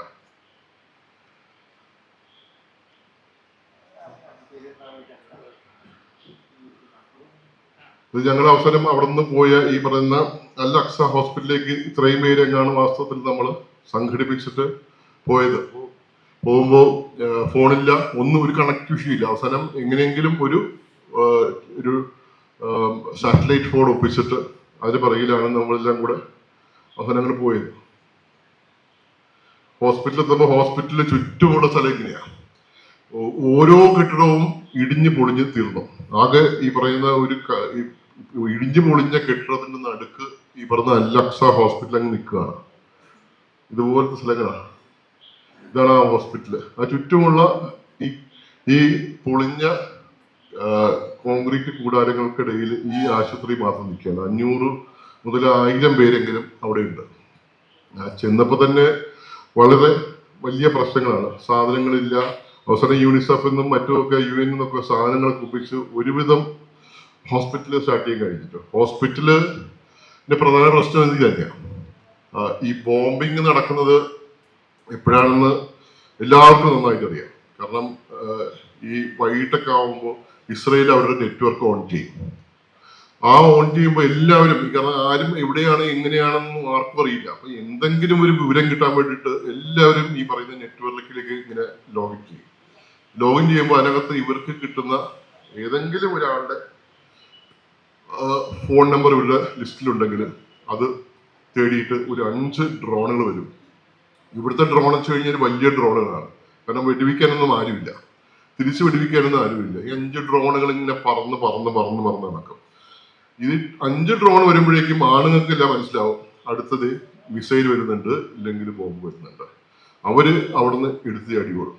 അപ്പോ ബാക്കി ആരും അവശേഷിക്കുന്ന ഈ കുട്ടികൾ, സ്ത്രീകൾ. ഈ കുട്ടികൾ എവിടെ പോയെന്ന് ആർക്കും, ഈ അമ്മമാർക്ക് അറിയില്ല. അവര് കുട്ടികളെ തിരഞ്ഞ് ഇങ്ങനെ തുടങ്ങും. ഓരോ ദിക്കിലാക്കി തുടങ്ങി. അവര് ഒളിച്ചിരിക്കുന്നുണ്ടാവും, വേറെ ആരെങ്കിലും കൊണ്ടുപോയിട്ടുണ്ടാവും. അവസാനം എങ്ങനെയും കൈ കിട്ടിയ കുട്ടികളെയും പാൽക്കുപ്പിയും മറ്റു കുപ്പായങ്ങളൊക്കെ എടുത്തിട്ട് അത് എങ്ങനെയെങ്കിലുമൊക്കെ രക്ഷപ്പെടാനായിട്ട് ചാടുമ്പോഴേക്കും വന്ന് വീഴും. ഒരു ബോംബ് വന്ന് വീണ് കഴിഞ്ഞാൽ പിന്നെ ആരും അങ്ങോട്ട് പോകില്ല, ആ ദിക്കിലേക്ക് പോകില്ല. കാരണം രക്ഷിക്കാൻ വരുന്ന ആൾക്കാരെ നോക്കിയിട്ട് അടുത്ത 2ാമതും 3ാമതും 4ാമത്തെ റൗണ്ട് പോകും. ഒരു 5 റൗണ്ട് കഴിഞ്ഞ് ഒരു 6 മണിക്കൂർ കഴിയുമ്പോഴാണ് എന്തെങ്കിലുമൊക്കെ ചെയ്യാൻ പറ്റുക. 6 മണിക്കൂർ കഴിയുമ്പോഴേക്കും നമ്മൾ ആശുപത്രി പ്രിപ്പയർഡ് ആയിട്ടുണ്ടാവും. ആദ്യം വരുന്ന ഈ കുട്ടികളെ എടുത്തുകൊണ്ടാണ്. തല പോയ കുട്ടികൾ, കൈകാലില്ലാത്ത കുട്ടികൾ, എവിസറേഷൻ, എല്ലാവരും മിക്കവാറും ആദ്യം വരുന്ന ഒരു 10-30 പേരെങ്കിലും മരിച്ച കുട്ടികളാണ്. അപ്പൊ ഇവര് പറഞ്ഞ് മനസ്സിലാക്കാൻ കഴിയില്ല. ഇവർ 2-3 മണിക്കൂർ മുമ്പ് ഓടി നടന്ന സാധനങ്ങളാണ് ഈ കിടക്കുന്നതെന്ന് അവര് മരിച്ചെന്ന് പറയാൻ പറ്റില്ല. നമുക്ക് മരിച്ചു കഴിഞ്ഞപ്പോ പറഞ്ഞ കലാപമായി. അവരെ സമാധാനിപ്പിക്കാനാണ് ഏറ്റവും വലിയ ഏരിയ, ഒരു ആശുപത്രിക്കകത്ത് ഏറ്റവും വലിയ ഏരിയ വാസ്തവത്തില് അതിനുവേണ്ടി നിൽക്കുകയാണ്. ഇത് ഞങ്ങള് ആശുപത്രിക്കകത്ത് കഴിഞ്ഞ ഒരു പഴയ ICUവിനകത്താണ് വാസ്തവത്തിൽ കഴിഞ്ഞത്. നമ്മള് 2 ആഴ്ചത്തേക്കുള്ള വെള്ളം കൊണ്ടുപോയി. വെള്ളം 2 ആഴ്ച മുമ്പ് തന്നെ തീരും. വേറൊന്നുമല്ല, നമ്മളെ ഈ ആശുപത്രിയിൽ ജോലി ചെയ്യുന്ന ആൾക്കാരൊക്കെ, ഡോക്ടർമാരും നഴ്സുമാരും ഒക്കെ, അവർക്ക് ഈ ക്യൂവിൽ നിന്ന് ഈ പറഞ്ഞ 48 മണിക്കൂറൊന്നും ക്യൂ നിൽക്കാനുള്ള സമയമില്ല. അതിനുള്ള പണി ഇവിടെയുണ്ട് താനും. അപ്പൊ ഒരിക്കലും അവർക്ക് അങ്ങോട്ട് പോകാൻ കഴിയില്ല. അപ്പോൾ ഭക്ഷണം അവർ കഴിക്കുന്നില്ല, വെള്ളം കുടിക്കുന്നില്ല. അപ്പൊ നമ്മൾ കൊണ്ടുപോകുന്ന വെള്ളം അവർ മുമ്പ് വെച്ച് കുടിക്കാൻ പറ്റുമോ? അത് പറ്റില്ല. വെള്ളം കുടിക്കാതെ ഒരു മുഴുവൻ ഈ പറഞ്ഞ കൂടെ ജോലി ചെയ്യുന്ന ആൾക്കാർ മുഴുവൻ നിൽക്കുമ്പോൾ നമ്മളെങ്ങനെ വെള്ളം കുടിക്കുക, എങ്ങനെ ഭക്ഷണം ഉണ്ടാക്കുക? അവസാനം വൈകിട്ടാകുമ്പോൾ നമ്മളെല്ലാവരും കൂടെ കൂട്ടി ഒരു നേരത്തെ ഭക്ഷണം ഉണ്ടാക്കിയിട്ട് നമ്മളെല്ലാം കഴിക്കും. 2 ആഴ്ച കഴിഞ്ഞപ്പോൾ വെള്ളം തീർന്നു. പിന്നെ IV ഫ്ലൂയിഡാണ്, 5% ഡെക്സ്ട്രോസും നോർമൽ സെലീനും ഒക്കെ നമ്മൾ കുടിച്ചു തുടങ്ങി. അങ്ങനെ ഒരു 3-3.5 ആഴ്ച കഴിയുമ്പോൾ തിരിച്ചു വരണം. ഇതാണ് നമ്മളവിടെ താമസിച്ച സ്ഥലം. പരിക്കുകൾ എന്ന് വെച്ച് കഴിഞ്ഞാല് നേരത്തെ പറഞ്ഞ ഈ കുട്ടികളൊക്കെ വന്ന് പോയി കഴിഞ്ഞാൽ പിന്നെ അടുത്ത മുതിർന്നവരുടെ വരവായി. ഈ പറഞ്ഞ ആദ്യത്തെ ഒരു 3-4 ആൾക്കാരെ നമ്മൾ ഓപ്പറേഷൻ തിയേറ്ററിനകത്ത് കയറ്റും. ബാക്കിയുള്ളവരും ഒരു 30 പേരെങ്കിലും കാണും മിനിമം. അവര് വഴി കിടക്കുന്നുണ്ടാവും.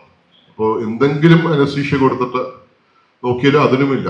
അപ്പോൾ ഈ അനസ്തീഷ്യ കൊടുക്കാതെയുള്ള സർജറിയാണ് പ്രധാനമായി നടക്കുക. കാരണം വേറൊന്നും അവർ ഈ പറയുന്ന അനസ്തീഷ്യ കൊടുക്കാനുള്ള വകുപ്പില്ല. ബാക്കി എല്ലാവരും ഒക്കെ അതിന് വേണ്ടിയിട്ട് ആൾക്കാരും, ഇല്ലെങ്കിൽ മരിക്കുന്നതാണോ നല്ലത്, അനസ്തീഷ്യ കൊടുത്ത് സർജറി ചെയ്യുന്നതോ നല്ലതെന്ന് ചോദിച്ചു കഴിഞ്ഞാൽ അനസ്തീഷ്യ കൊടുക്കാതെ സർജറി ചെയ്യുന്നതാണ് നല്ലതെന്ന് നമ്മൾ തീരുമാനിക്കേണ്ടി വരും. അതിനപ്പുറത്തേക്ക് നമ്മൾ ആ ലോജിക്സ് ഒന്നും വർക്ക് ചെയ്യില്ല.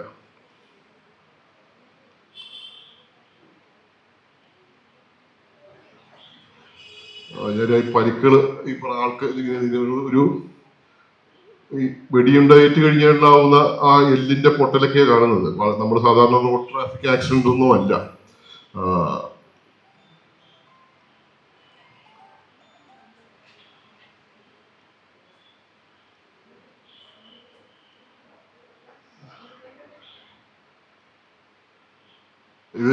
ഇത് അടുത്ത ഇതുപോലെ ഈ കുട്ടിയുടെ 12 ബ്രദേഴ്സും സിസ്റ്റേഴ്സും മരിച്ചു.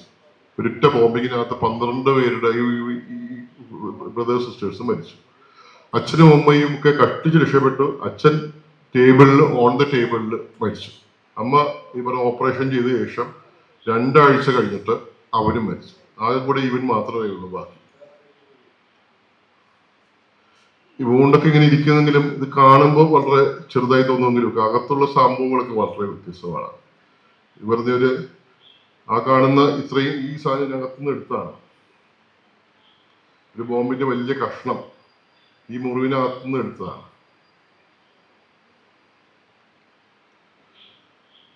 വാസ്കുലർ സർജറിയും ഞാനിത് പരിക്കുകളുടെ കൂടുതൽ കാണിക്കുന്നതിൽ ഒരു മെഡിക്കൽ ഇവിടെ ഇരിക്കുന്ന കുട്ടികളുടെ ഭരണം ഇതുപോലെ ഈ പറയുന്ന ഇദ്ദേഹം ഡോക്ടർ ജോർഡാൻ എന്ന് പറഞ്ഞ ഡോക്ടറാണ്, അനസ്തറ്റിസ്റ്റാണ്. അദ്ദേഹം ഈ കാഷ്വാലിറ്റിയിൽ ജോലി ചെയ്ത് എല്ലാ ദിവസവും വൈകിട്ടാവുമ്പോൾ അദ്ദേഹം പൊട്ടിക്കരയുന്നു. പൊട്ടിക്കരച്ചില് ഈ പറയുന്ന ഒരു ബ്രേക്ക് ഡൗണിലാണ്. അയാൾ പറയുന്ന ഇങ്ങനെ ഓരോ കുട്ടിയും എന്റെ കുട്ടിയാണെന്നാണ് അവൾ പറയുന്നത്. എന്റെ കുട്ടിയെ പോലെ തോന്നിപ്പോകുന്നു, എനിക്കത് ഉറങ്ങാൻ പറ്റുന്നില്ല. അങ്ങനെ അവസാനം അയാൾ ഒരാഴ്ച കഴിഞ്ഞപ്പോൾ അദ്ദേഹത്തിന് ഈ സ്ട്രെസ് താങ്ങാതെ അവിടുന്ന് പോകേണ്ടി വന്നിട്ടുണ്ട്. ഞങ്ങളുടെ കൂടെ വർക്ക് ചെയ്തിട്ട് അവിടെയുള്ള 2 ഡോക്ടർമാരാണ്. അവരുടെ ഇതുപോലെ നോർത്ത് കാസയിലൊക്കെ താമസിച്ച് വലിയ 2ഉം 3ഉം വീടുള്ള ആൾക്കാരാണ്. ഇപ്പോൾ ഒരു ചെറിയ റൂമിനകത്ത് അവരുടെ കുടുംബം മുഴുവനൊക്കെ കഴിയുകയാണ്. വഴിയിലൊക്കെ ഉറങ്ങിയിട്ടുള്ള എല്ലാ ഡോക്ടർമാരും എടുത്തു കഴിഞ്ഞാൽ അവർ പലപ്പോഴായിട്ട് വഴിയിലും മറ്റേ കടത്തെണ്ണയിലും എവിടെയെങ്കിലും ഒക്കെ ഈ പറയുന്ന സ്ഥലത്തൊക്കെ ഉറങ്ങിയിട്ടാണ് വാസ്തവത്തിൽ റഫയിലേക്ക് വന്നിട്ടുള്ളത്. പോസ്റ്റ് ഓപ്പറേറ്റീവ് കെയർ എന്ന് വെച്ച് കഴിഞ്ഞാൽ ഒന്നും നടക്കില്ല. നേരത്തെ പറഞ്ഞ പോലെ ഒരു 200 പേര് കിടക്കുന്ന ആശുപത്രിയിൽ 500ഉം 600ഉം പേരും ഇല്ലെങ്കിൽ 1000 പേരും ഒക്കെ വരുമ്പോൾ ഒരു ഇഞ്ചക്ഷൻ കൊടുക്കാൻ പറ്റില്ല. ഇത് ട്രോളി ഉന്തിക്കൊണ്ട് പോകാനുള്ള സ്ഥലമില്ല, ഡ്രസ് ചെയ്യാനുള്ള വകുപ്പില്ല. അപ്പൊ ഇതൊന്നും ഇല്ലാതാവുമ്പോൾ എന്താ സംഭവിക്കുന്നത്? ഒന്നും നടക്കില്ല. അപ്പൊ മിക്കവാറും ഈ പറഞ്ഞ പോസ്റ്റ് ഓപ്പറേറ്റീവ് കോംപ്ലിക്കേഷൻസും ഇൻഫെക്ഷൻസും കൊണ്ടാണ് ബഹുഭൂരിപക്ഷം പേര് മരിക്കുന്നത്. അപ്പൊ അത് ഒഴിവാക്കാനായിട്ട് നമ്മൾ ഒരു ആശുപത്രി ഈ പറഞ്ഞ സ്കൂൾ എടുത്തിട്ട് അവിടത്തേക്ക് കുറെ പേരെ മാറ്റിയിട്ട് 3 ദിവസമായപ്പോൾ ഈ സ്കൂൾ അങ്ങ് ബോംബ് ചെയ്തു. അവിടുന്ന് കുറച്ച് പേര് മരിച്ചു. പിന്നെ ആരും ഈ ആശുപത്രിയിലേക്ക് ഈ പറഞ്ഞ സ്കൂളിലേക്ക് ഒരു രോഗിയും വരില്ല. ആശുപത്രി ഒരു സ്കൂളിങ്ങനെ ആശുപത്രിയാക്കി വെച്ചിരിക്കുകയാണ്. അങ്ങനെ ഈ 3 ആഴ്ച വെച്ചിട്ട് ഏകദേശം ഒരു 3 പ്രാവശ്യം ഞാൻ അവിടെ പോയി. 3 പ്രാവശ്യമെങ്കിലും ഒക്കെ പോയിട്ടുണ്ട്. 3 പ്രാവശ്യം കഴിഞ്ഞപ്പോഴേക്കും പിന്നെ പെർമിഷൻ ഇല്ലാണ്ടായി. ഇത് മാത്രമല്ല പുറത്തുനിന്നുള്ള ആൾക്കാരെ ആരെയും, കാരണം ഇവരാണ് ഈ മീഡിയയിലൊക്കെ അറിയിക്കുന്നതെന്ന് പറഞ്ഞിട്ട് പുറത്തുനിന്നുള്ള ഒരാളെയും അങ്ങോട്ടേക്ക് കടത്തിവിടാൻ പറ്റാത്ത ഒരു സിറ്റുവേഷനായി. അപ്പോഴേക്കും ഞാൻ ഉക്രൈനിലേക്ക് വീണ്ടും പോകേണ്ടി വന്നതുകൊണ്ട് അതോടുകൂടി ആ ഒരു 3 മാസത്തെ മിഷൻ നമുക്ക് അവിടെ തിരിച്ചു വരാൻ നേരത്ത് ഭയങ്കര ഞാൻ ഈ പറയുന്ന ലക്സയിൽ നിന്ന് അല്ലെങ്കിൽ അവിടെ നിന്ന് റഫയിലേക്ക് വരുന്ന ഒരു വഴി ഇത്രയും ഡേഞ്ചറസ് ആയിട്ടുള്ള ഒരു ബോംബിങ്ങിനിടയിൽ കൂടെ ആദ്യമായിട്ടാണ് ഞാൻ യാത്ര ചെയ്യുന്നത്. ഒരു 50 മീറ്ററിൽ അപ്പുറത്തേക്കെങ്കിലും ഒക്കെ നമുക്ക് അവിടെ പുകയൊക്കെ കാണാൻ പറ്റും. കാറിനകത്ത് നിന്ന് എടുക്കുന്ന പിക്ചേഴ്സിനകത്ത് മുഴുവൻ ബോംബിംഗ് ആയിരുന്നു. ഈ പറഞ്ഞ നമ്മളിതെല്ലാം അറിയിച്ചിട്ട്, ഈ എല്ലാ ഏജൻസിയും അറിയിച്ചിട്ട് നടത്തുന്ന ഒരു ഓപ്പറേഷനിലാണ് വാസ്തവത്തിൽ ഇത്രയും അടുത്ത് ഇതിപ്പോൾ നമ്മൾ വേൾഡ് സെൻട്രൽ കിച്ചൺ എന്ന് പറഞ്ഞ ഒരു ഓർഗനൈസേഷൻ, ഭക്ഷണം കൊടുക്കുന്ന ഓർഗനൈസേഷന്റെ ആൾക്കാർ ഇതുപോലെ പോയിട്ട് അവരുടെ ആംബുലൻസിന് മുകളിൽ തന്നെ പോകും, കൃത്യമായിട്ട് പോകും ആംബുലൻസിന് മുകളിൽ. സോ ഫൈനലി ഈ ജനോസൈഡിനെ കുറിച്ച് പറയുമ്പോൾ ഗാസയുടെ ജനോസൈഡ് നമുക്ക് മുമ്പത്തെ ജനോസൈഡ്സിനെ കുറിച്ച് ഡിസ്ക്രൈബ് ചെയ്യുമ്പോൾ അർമേനിയൻ ജനോസൈഡോ അല്ലെങ്കിൽ റുവാണ്ടയിലെ ജനോസൈഡ് അല്ലെങ്കിൽ ഓസ്ട്രിഷ്യയിലെ അല്ലെങ്കിൽ ജൂയിഷ് ജനോസൈഡ്, ഇങ്ങനെയുള്ള ജനോസൈഡ്സിനെ നമുക്ക് കമ്പയർ ചെയ്യാൻ കഴിയും. അപ്പോൾ ഏറ്റവും വലിയ വ്യത്യസ്തമായി നിൽക്കുന്നത് ഒന്ന് റുവാണ്ടയിലും ഈ പറയുന്ന ഓസ്ട്രിഷ്യയിലും ഒക്കെ ആൾക്കാർക്ക് ശരിക്കും പറഞ്ഞാൽ എവിടെയെങ്കിലുമൊക്കെ പോകാൻ സ്ഥലമുണ്ട്. ഒരു ബോംബ് ഈ പറഞ്ഞ ഈ ജനോസൈഡ് അറിഞ്ഞു കഴിഞ്ഞാൽ എവിടെയെങ്കിലുമൊക്കെ രക്ഷപ്പെടാലോ. അങ്ങനെ എവിടെയെങ്കിലുമൊക്കെ രക്ഷപ്പെടാനൊരു അവസരം വാസ്തവത്തിലുണ്ട്. പക്ഷേ പാലസ്തീനെ സംബന്ധിച്ചിടത്തോളം അതില്ല. നിങ്ങൾ ആ മാപ്പ് നോക്കിയാൽ അറിയാം, ഒരു സൈഡിൽ ഈജിപ്റ്റ്, അവിടെ ഒരു 3 ലെയറാണ് ബാരിക്കേഡ്സ് ഉള്ളത്. അത് കടന്നൊന്നും പോകാൻ കഴിയില്ല. ബാക്കി 2 സൈഡും ഇസ്രയേലാണ്. അങ്ങോട്ടേക്ക് ഈ ഇസ്രയേൽ കൺട്രോൾ ചെയ്യുന്ന സ്ഥലത്ത് മാത്രമേ പോകും. റഫ ബോർഡർ മുഴുവൻ കൺട്രോൾ ചെയ്യുന്നത് ഇസ്രയേലാണ്. ഒരു സൈഡിൽ മെഡിറ്ററേനിയൻ, അവിടെ പെട്രോളിങ്. ഒരാൾക്കും ഈ പലസ്തീനകത്ത് നിന്ന് ആ ഗാസ സ്ട്രിപ്പിൽ നിന്ന് പുറത്തേക്ക് പോകാൻ കഴിയില്ല. ഒരു അടച്ചിട്ട ജയിലിൽ ഒരിടത്തും പോകാൻ പറ്റാത്ത സ്ഥലത്താണ് അവരുടെ മുകളിൽ ഈ ബോംബുകൾ പതിക്കുന്നത്. മിനിമം ബാക്കി ആരെങ്കിലും ഒക്കെ ഈ പറഞ്ഞ നേരത്തെയുള്ള ജനസൈഡ്സിലൊക്കെ റഷ്യൻ ആർമി വരുമ്പോൾ അല്ലെങ്കിൽ അലൈഡ് ആർമി വരുമ്പോഴൊക്കെ അത് നിർത്തുന്നുണ്ട്. മാത്രമല്ല അത് തെളിവില്ലാത്ത രീതിയിലൊക്കെ അങ്ങനെ സംഭവിച്ചിട്ടില്ല എന്ന് വരുത്തി തീർക്കാനെങ്കിലും ആ ഭരണകൂടങ്ങൾ ശ്രമിക്കുന്നുണ്ട്. ഈ റുവാണ്ടയിലും ഒക്കെ അങ്ങനെ ശ്രമിക്കുന്നുണ്ട്. കുട്ടൂസും ഒക്കെ അങ്ങനെ ശ്രമിക്കുന്നുണ്ട്. അർമേനിയയിലും ഇപ്പോഴും പോലും ഓൺ ചെയ്തിട്ടില്ല. അർമേനിയൻ ജനോസൈഡിനെ കുറിച്ച് ടർക്കിക്കാർ ഇപ്പോഴും ഓൺ ചെയ്യുന്നില്ല. അത് ഇങ്ങനെ അറിയാതെ സംഭവിച്ചു പോയതെന്ന് മാത്രമേ പറയുന്നുള്ളൂ. അല്ലാതെ ഇതങ്ങനെയല്ല, നമ്മൾ ചെയ്യുന്നതാണെന്ന് വളരെ ഓപ്പൺ ആയിട്ട് ബാലൻസ് ആയിട്ട് പറയുകയാണ്. നമ്മളെല്ലാവരും ഈ മനുഷ്യരെന്ന രീതിയിൽ ഇതെല്ലാം ദിവസവും കാലത്തും വൈകിട്ടും ഒക്കെ ഒരു വീഡിയോ ഗെയിം കാണുന്നത് പോലെ നമ്മൾ ഇതൊക്കെ കണ്ടുകൊണ്ടിരിക്കുന്നു. ഒരു വശത്ത് എന്ത് ചെയ്യാൻ പറ്റുമെന്ന് വെച്ച് കഴിഞ്ഞാൽ വാസ്തവത്തിൽ അത് ചർച്ച ചെയ്യപ്പെടേണ്ടതാണ്. പക്ഷെ എന്നാലും ചെയ്യാൻ ഈവൻ യൂറോപ്യൻ പാർലമെന്റ് പോലും ഇത്രയും അധികം പ്രഷറൈസ് ചെയ്തിട്ട് പോലും യൂറോപ്യൻ പാർലമെന്റ് എങ്ങനെ ചെയ്താലും അവിടുത്തെ ഭരണകൂടങ്ങൾ വീണ്ടും ഈ പറഞ്ഞ ഇസ്രയേലിലേക്ക് ബോംബുകൾ അയക്കുന്നുണ്ട്. ഈ ഭക്ഷണം ഒക്കെ തന്നെ വരാനായിട്ട് 3 മാസം എടുക്കുമ്പോൾ ഒറ്റ ദിവസം കൊണ്ട് അലക്സാൻഡ്രിയയിൽ നിന്നും അല്ലെങ്കിൽ ഈ പറയുന്ന ദുബായിൽ നിന്നും റിയാദിൽ നിന്നും ഇസ്രയേലിലേക്ക് ഈ ബോംബ് ചെയ്യുന്ന ബോംബുകൾ ഇസ്രയേലിലേക്ക് എത്തുന്നുണ്ട്. ഒരു സൈഡിൽ ഈ പറയുന്ന അവർക്ക് ഈ ചുറ്റുമുള്ള ആൾക്കാർ പോലും അറബ് രാജ്യങ്ങളൊക്കെയാണ്. എന്തെങ്കിലും ഒരു ചെറിയൊരു ബാർഗെയിൻ, ഈ പറയുന്ന നിങ്ങളുടെ ഒരു മിസൈൽ തരുമ്പോൾ ഞങ്ങളുടെ ഒരു 10 ട്രക്ക് അപ്പുറത്തേക്ക് എത്തിക്കുക, അത് പറ്റില്ല. മിസൈല് കൊണ്ടുപോകണം, നിർബാധം കൊണ്ടുപോകണം. ഇപ്പോൾ ഈ അവസാനത്തെ ഈ ഇറാൻ യുദ്ധം തുടങ്ങിയപ്പോൾ ഇസ്രയേലിലെ റെഫ്യൂജികൾക്ക് വേണ്ടിയിട്ട് ജോർഡാനും ഈജിപ്തും ബോർഡർ തുറന്നു. അപ്പോഴും ആ ബോർഡറിൽ കൂടെ പലസ്തീൻ ജനതയ്ക്ക് പ്രവേശനമില്ല. സോ നമ്മൾ ഇപ്പോൾ നേരിട്ട് കാണുമ്പോൾ ഇങ്ങനത്തെ ഒരു പ്രതിസന്ധി മേ ബി നമ്മുടെ ജീവിതത്തിലൊക്കെ ആദ്യം ഇങ്ങനെ ഇനി ഉണ്ടാവാതിരിക്കുമായിരിക്കും. എന്തായാലും പോലും എന്ത് പ്രഷറാണെന്ന് അറിയുന്നത് ചോദിച്ചിട്ട് നമ്മൾ ചർച്ച ചെയ്യേണ്ടതാണ്. മേ ബി ഏറ്റവും വലിയ പ്രഷർ ഇതുപോലെ വോയിസ് റേസ് ചെയ്യുന്നതിനെ ആയിരിക്കാം, അല്ലെങ്കിൽ അമേരിക്കൻ ഭരണകൂടത്തിന് ഇൻഫ്ലുവൻസ് ചെയ്യുന്നതായിരിക്കാം, യൂറോപ്യൻ ഭരണകൂടത്തിന് ഇൻഫ്ലുവൻസ് ചെയ്യുന്നതായിരിക്കാം, ഇല്ലെങ്കിൽ ഇറാന്റെ ഈ പറയുന്ന കൗണ്ടർ അറ്റാക്കിനെ ഫേവർ ചെയ്യുന്നതായിരിക്കാം. It might be different issues. നമുക്ക് ചെയ്യാൻ പറ്റുന്ന പല കാര്യങ്ങളായിരിക്കാം. പക്ഷെ ഏതായാലും ഇതൊരു ജനോസൈഡ് നമ്മുടെ ജീവിതത്തിനകത്ത് നമ്മുടെ തലമുറ അല്ലെങ്കിൽ നമ്മുടെ അടുത്ത തലമുറ, നമ്മുടെ മുമ്പ് തലമുറ ഒക്കെ കണ്ടുകൊണ്ടിരിക്കുന്ന, എല്ലാ ദിവസവും വാച്ച് ചെയ്യുന്ന ഒരു ദുരന്തമായിട്ട് ഇപ്പോഴും അവശേഷിക്കുന്നു എന്ന് മാത്രമേ പറയാനുള്ളൂ.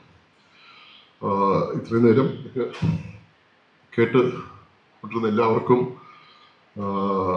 താങ്ക്സ്.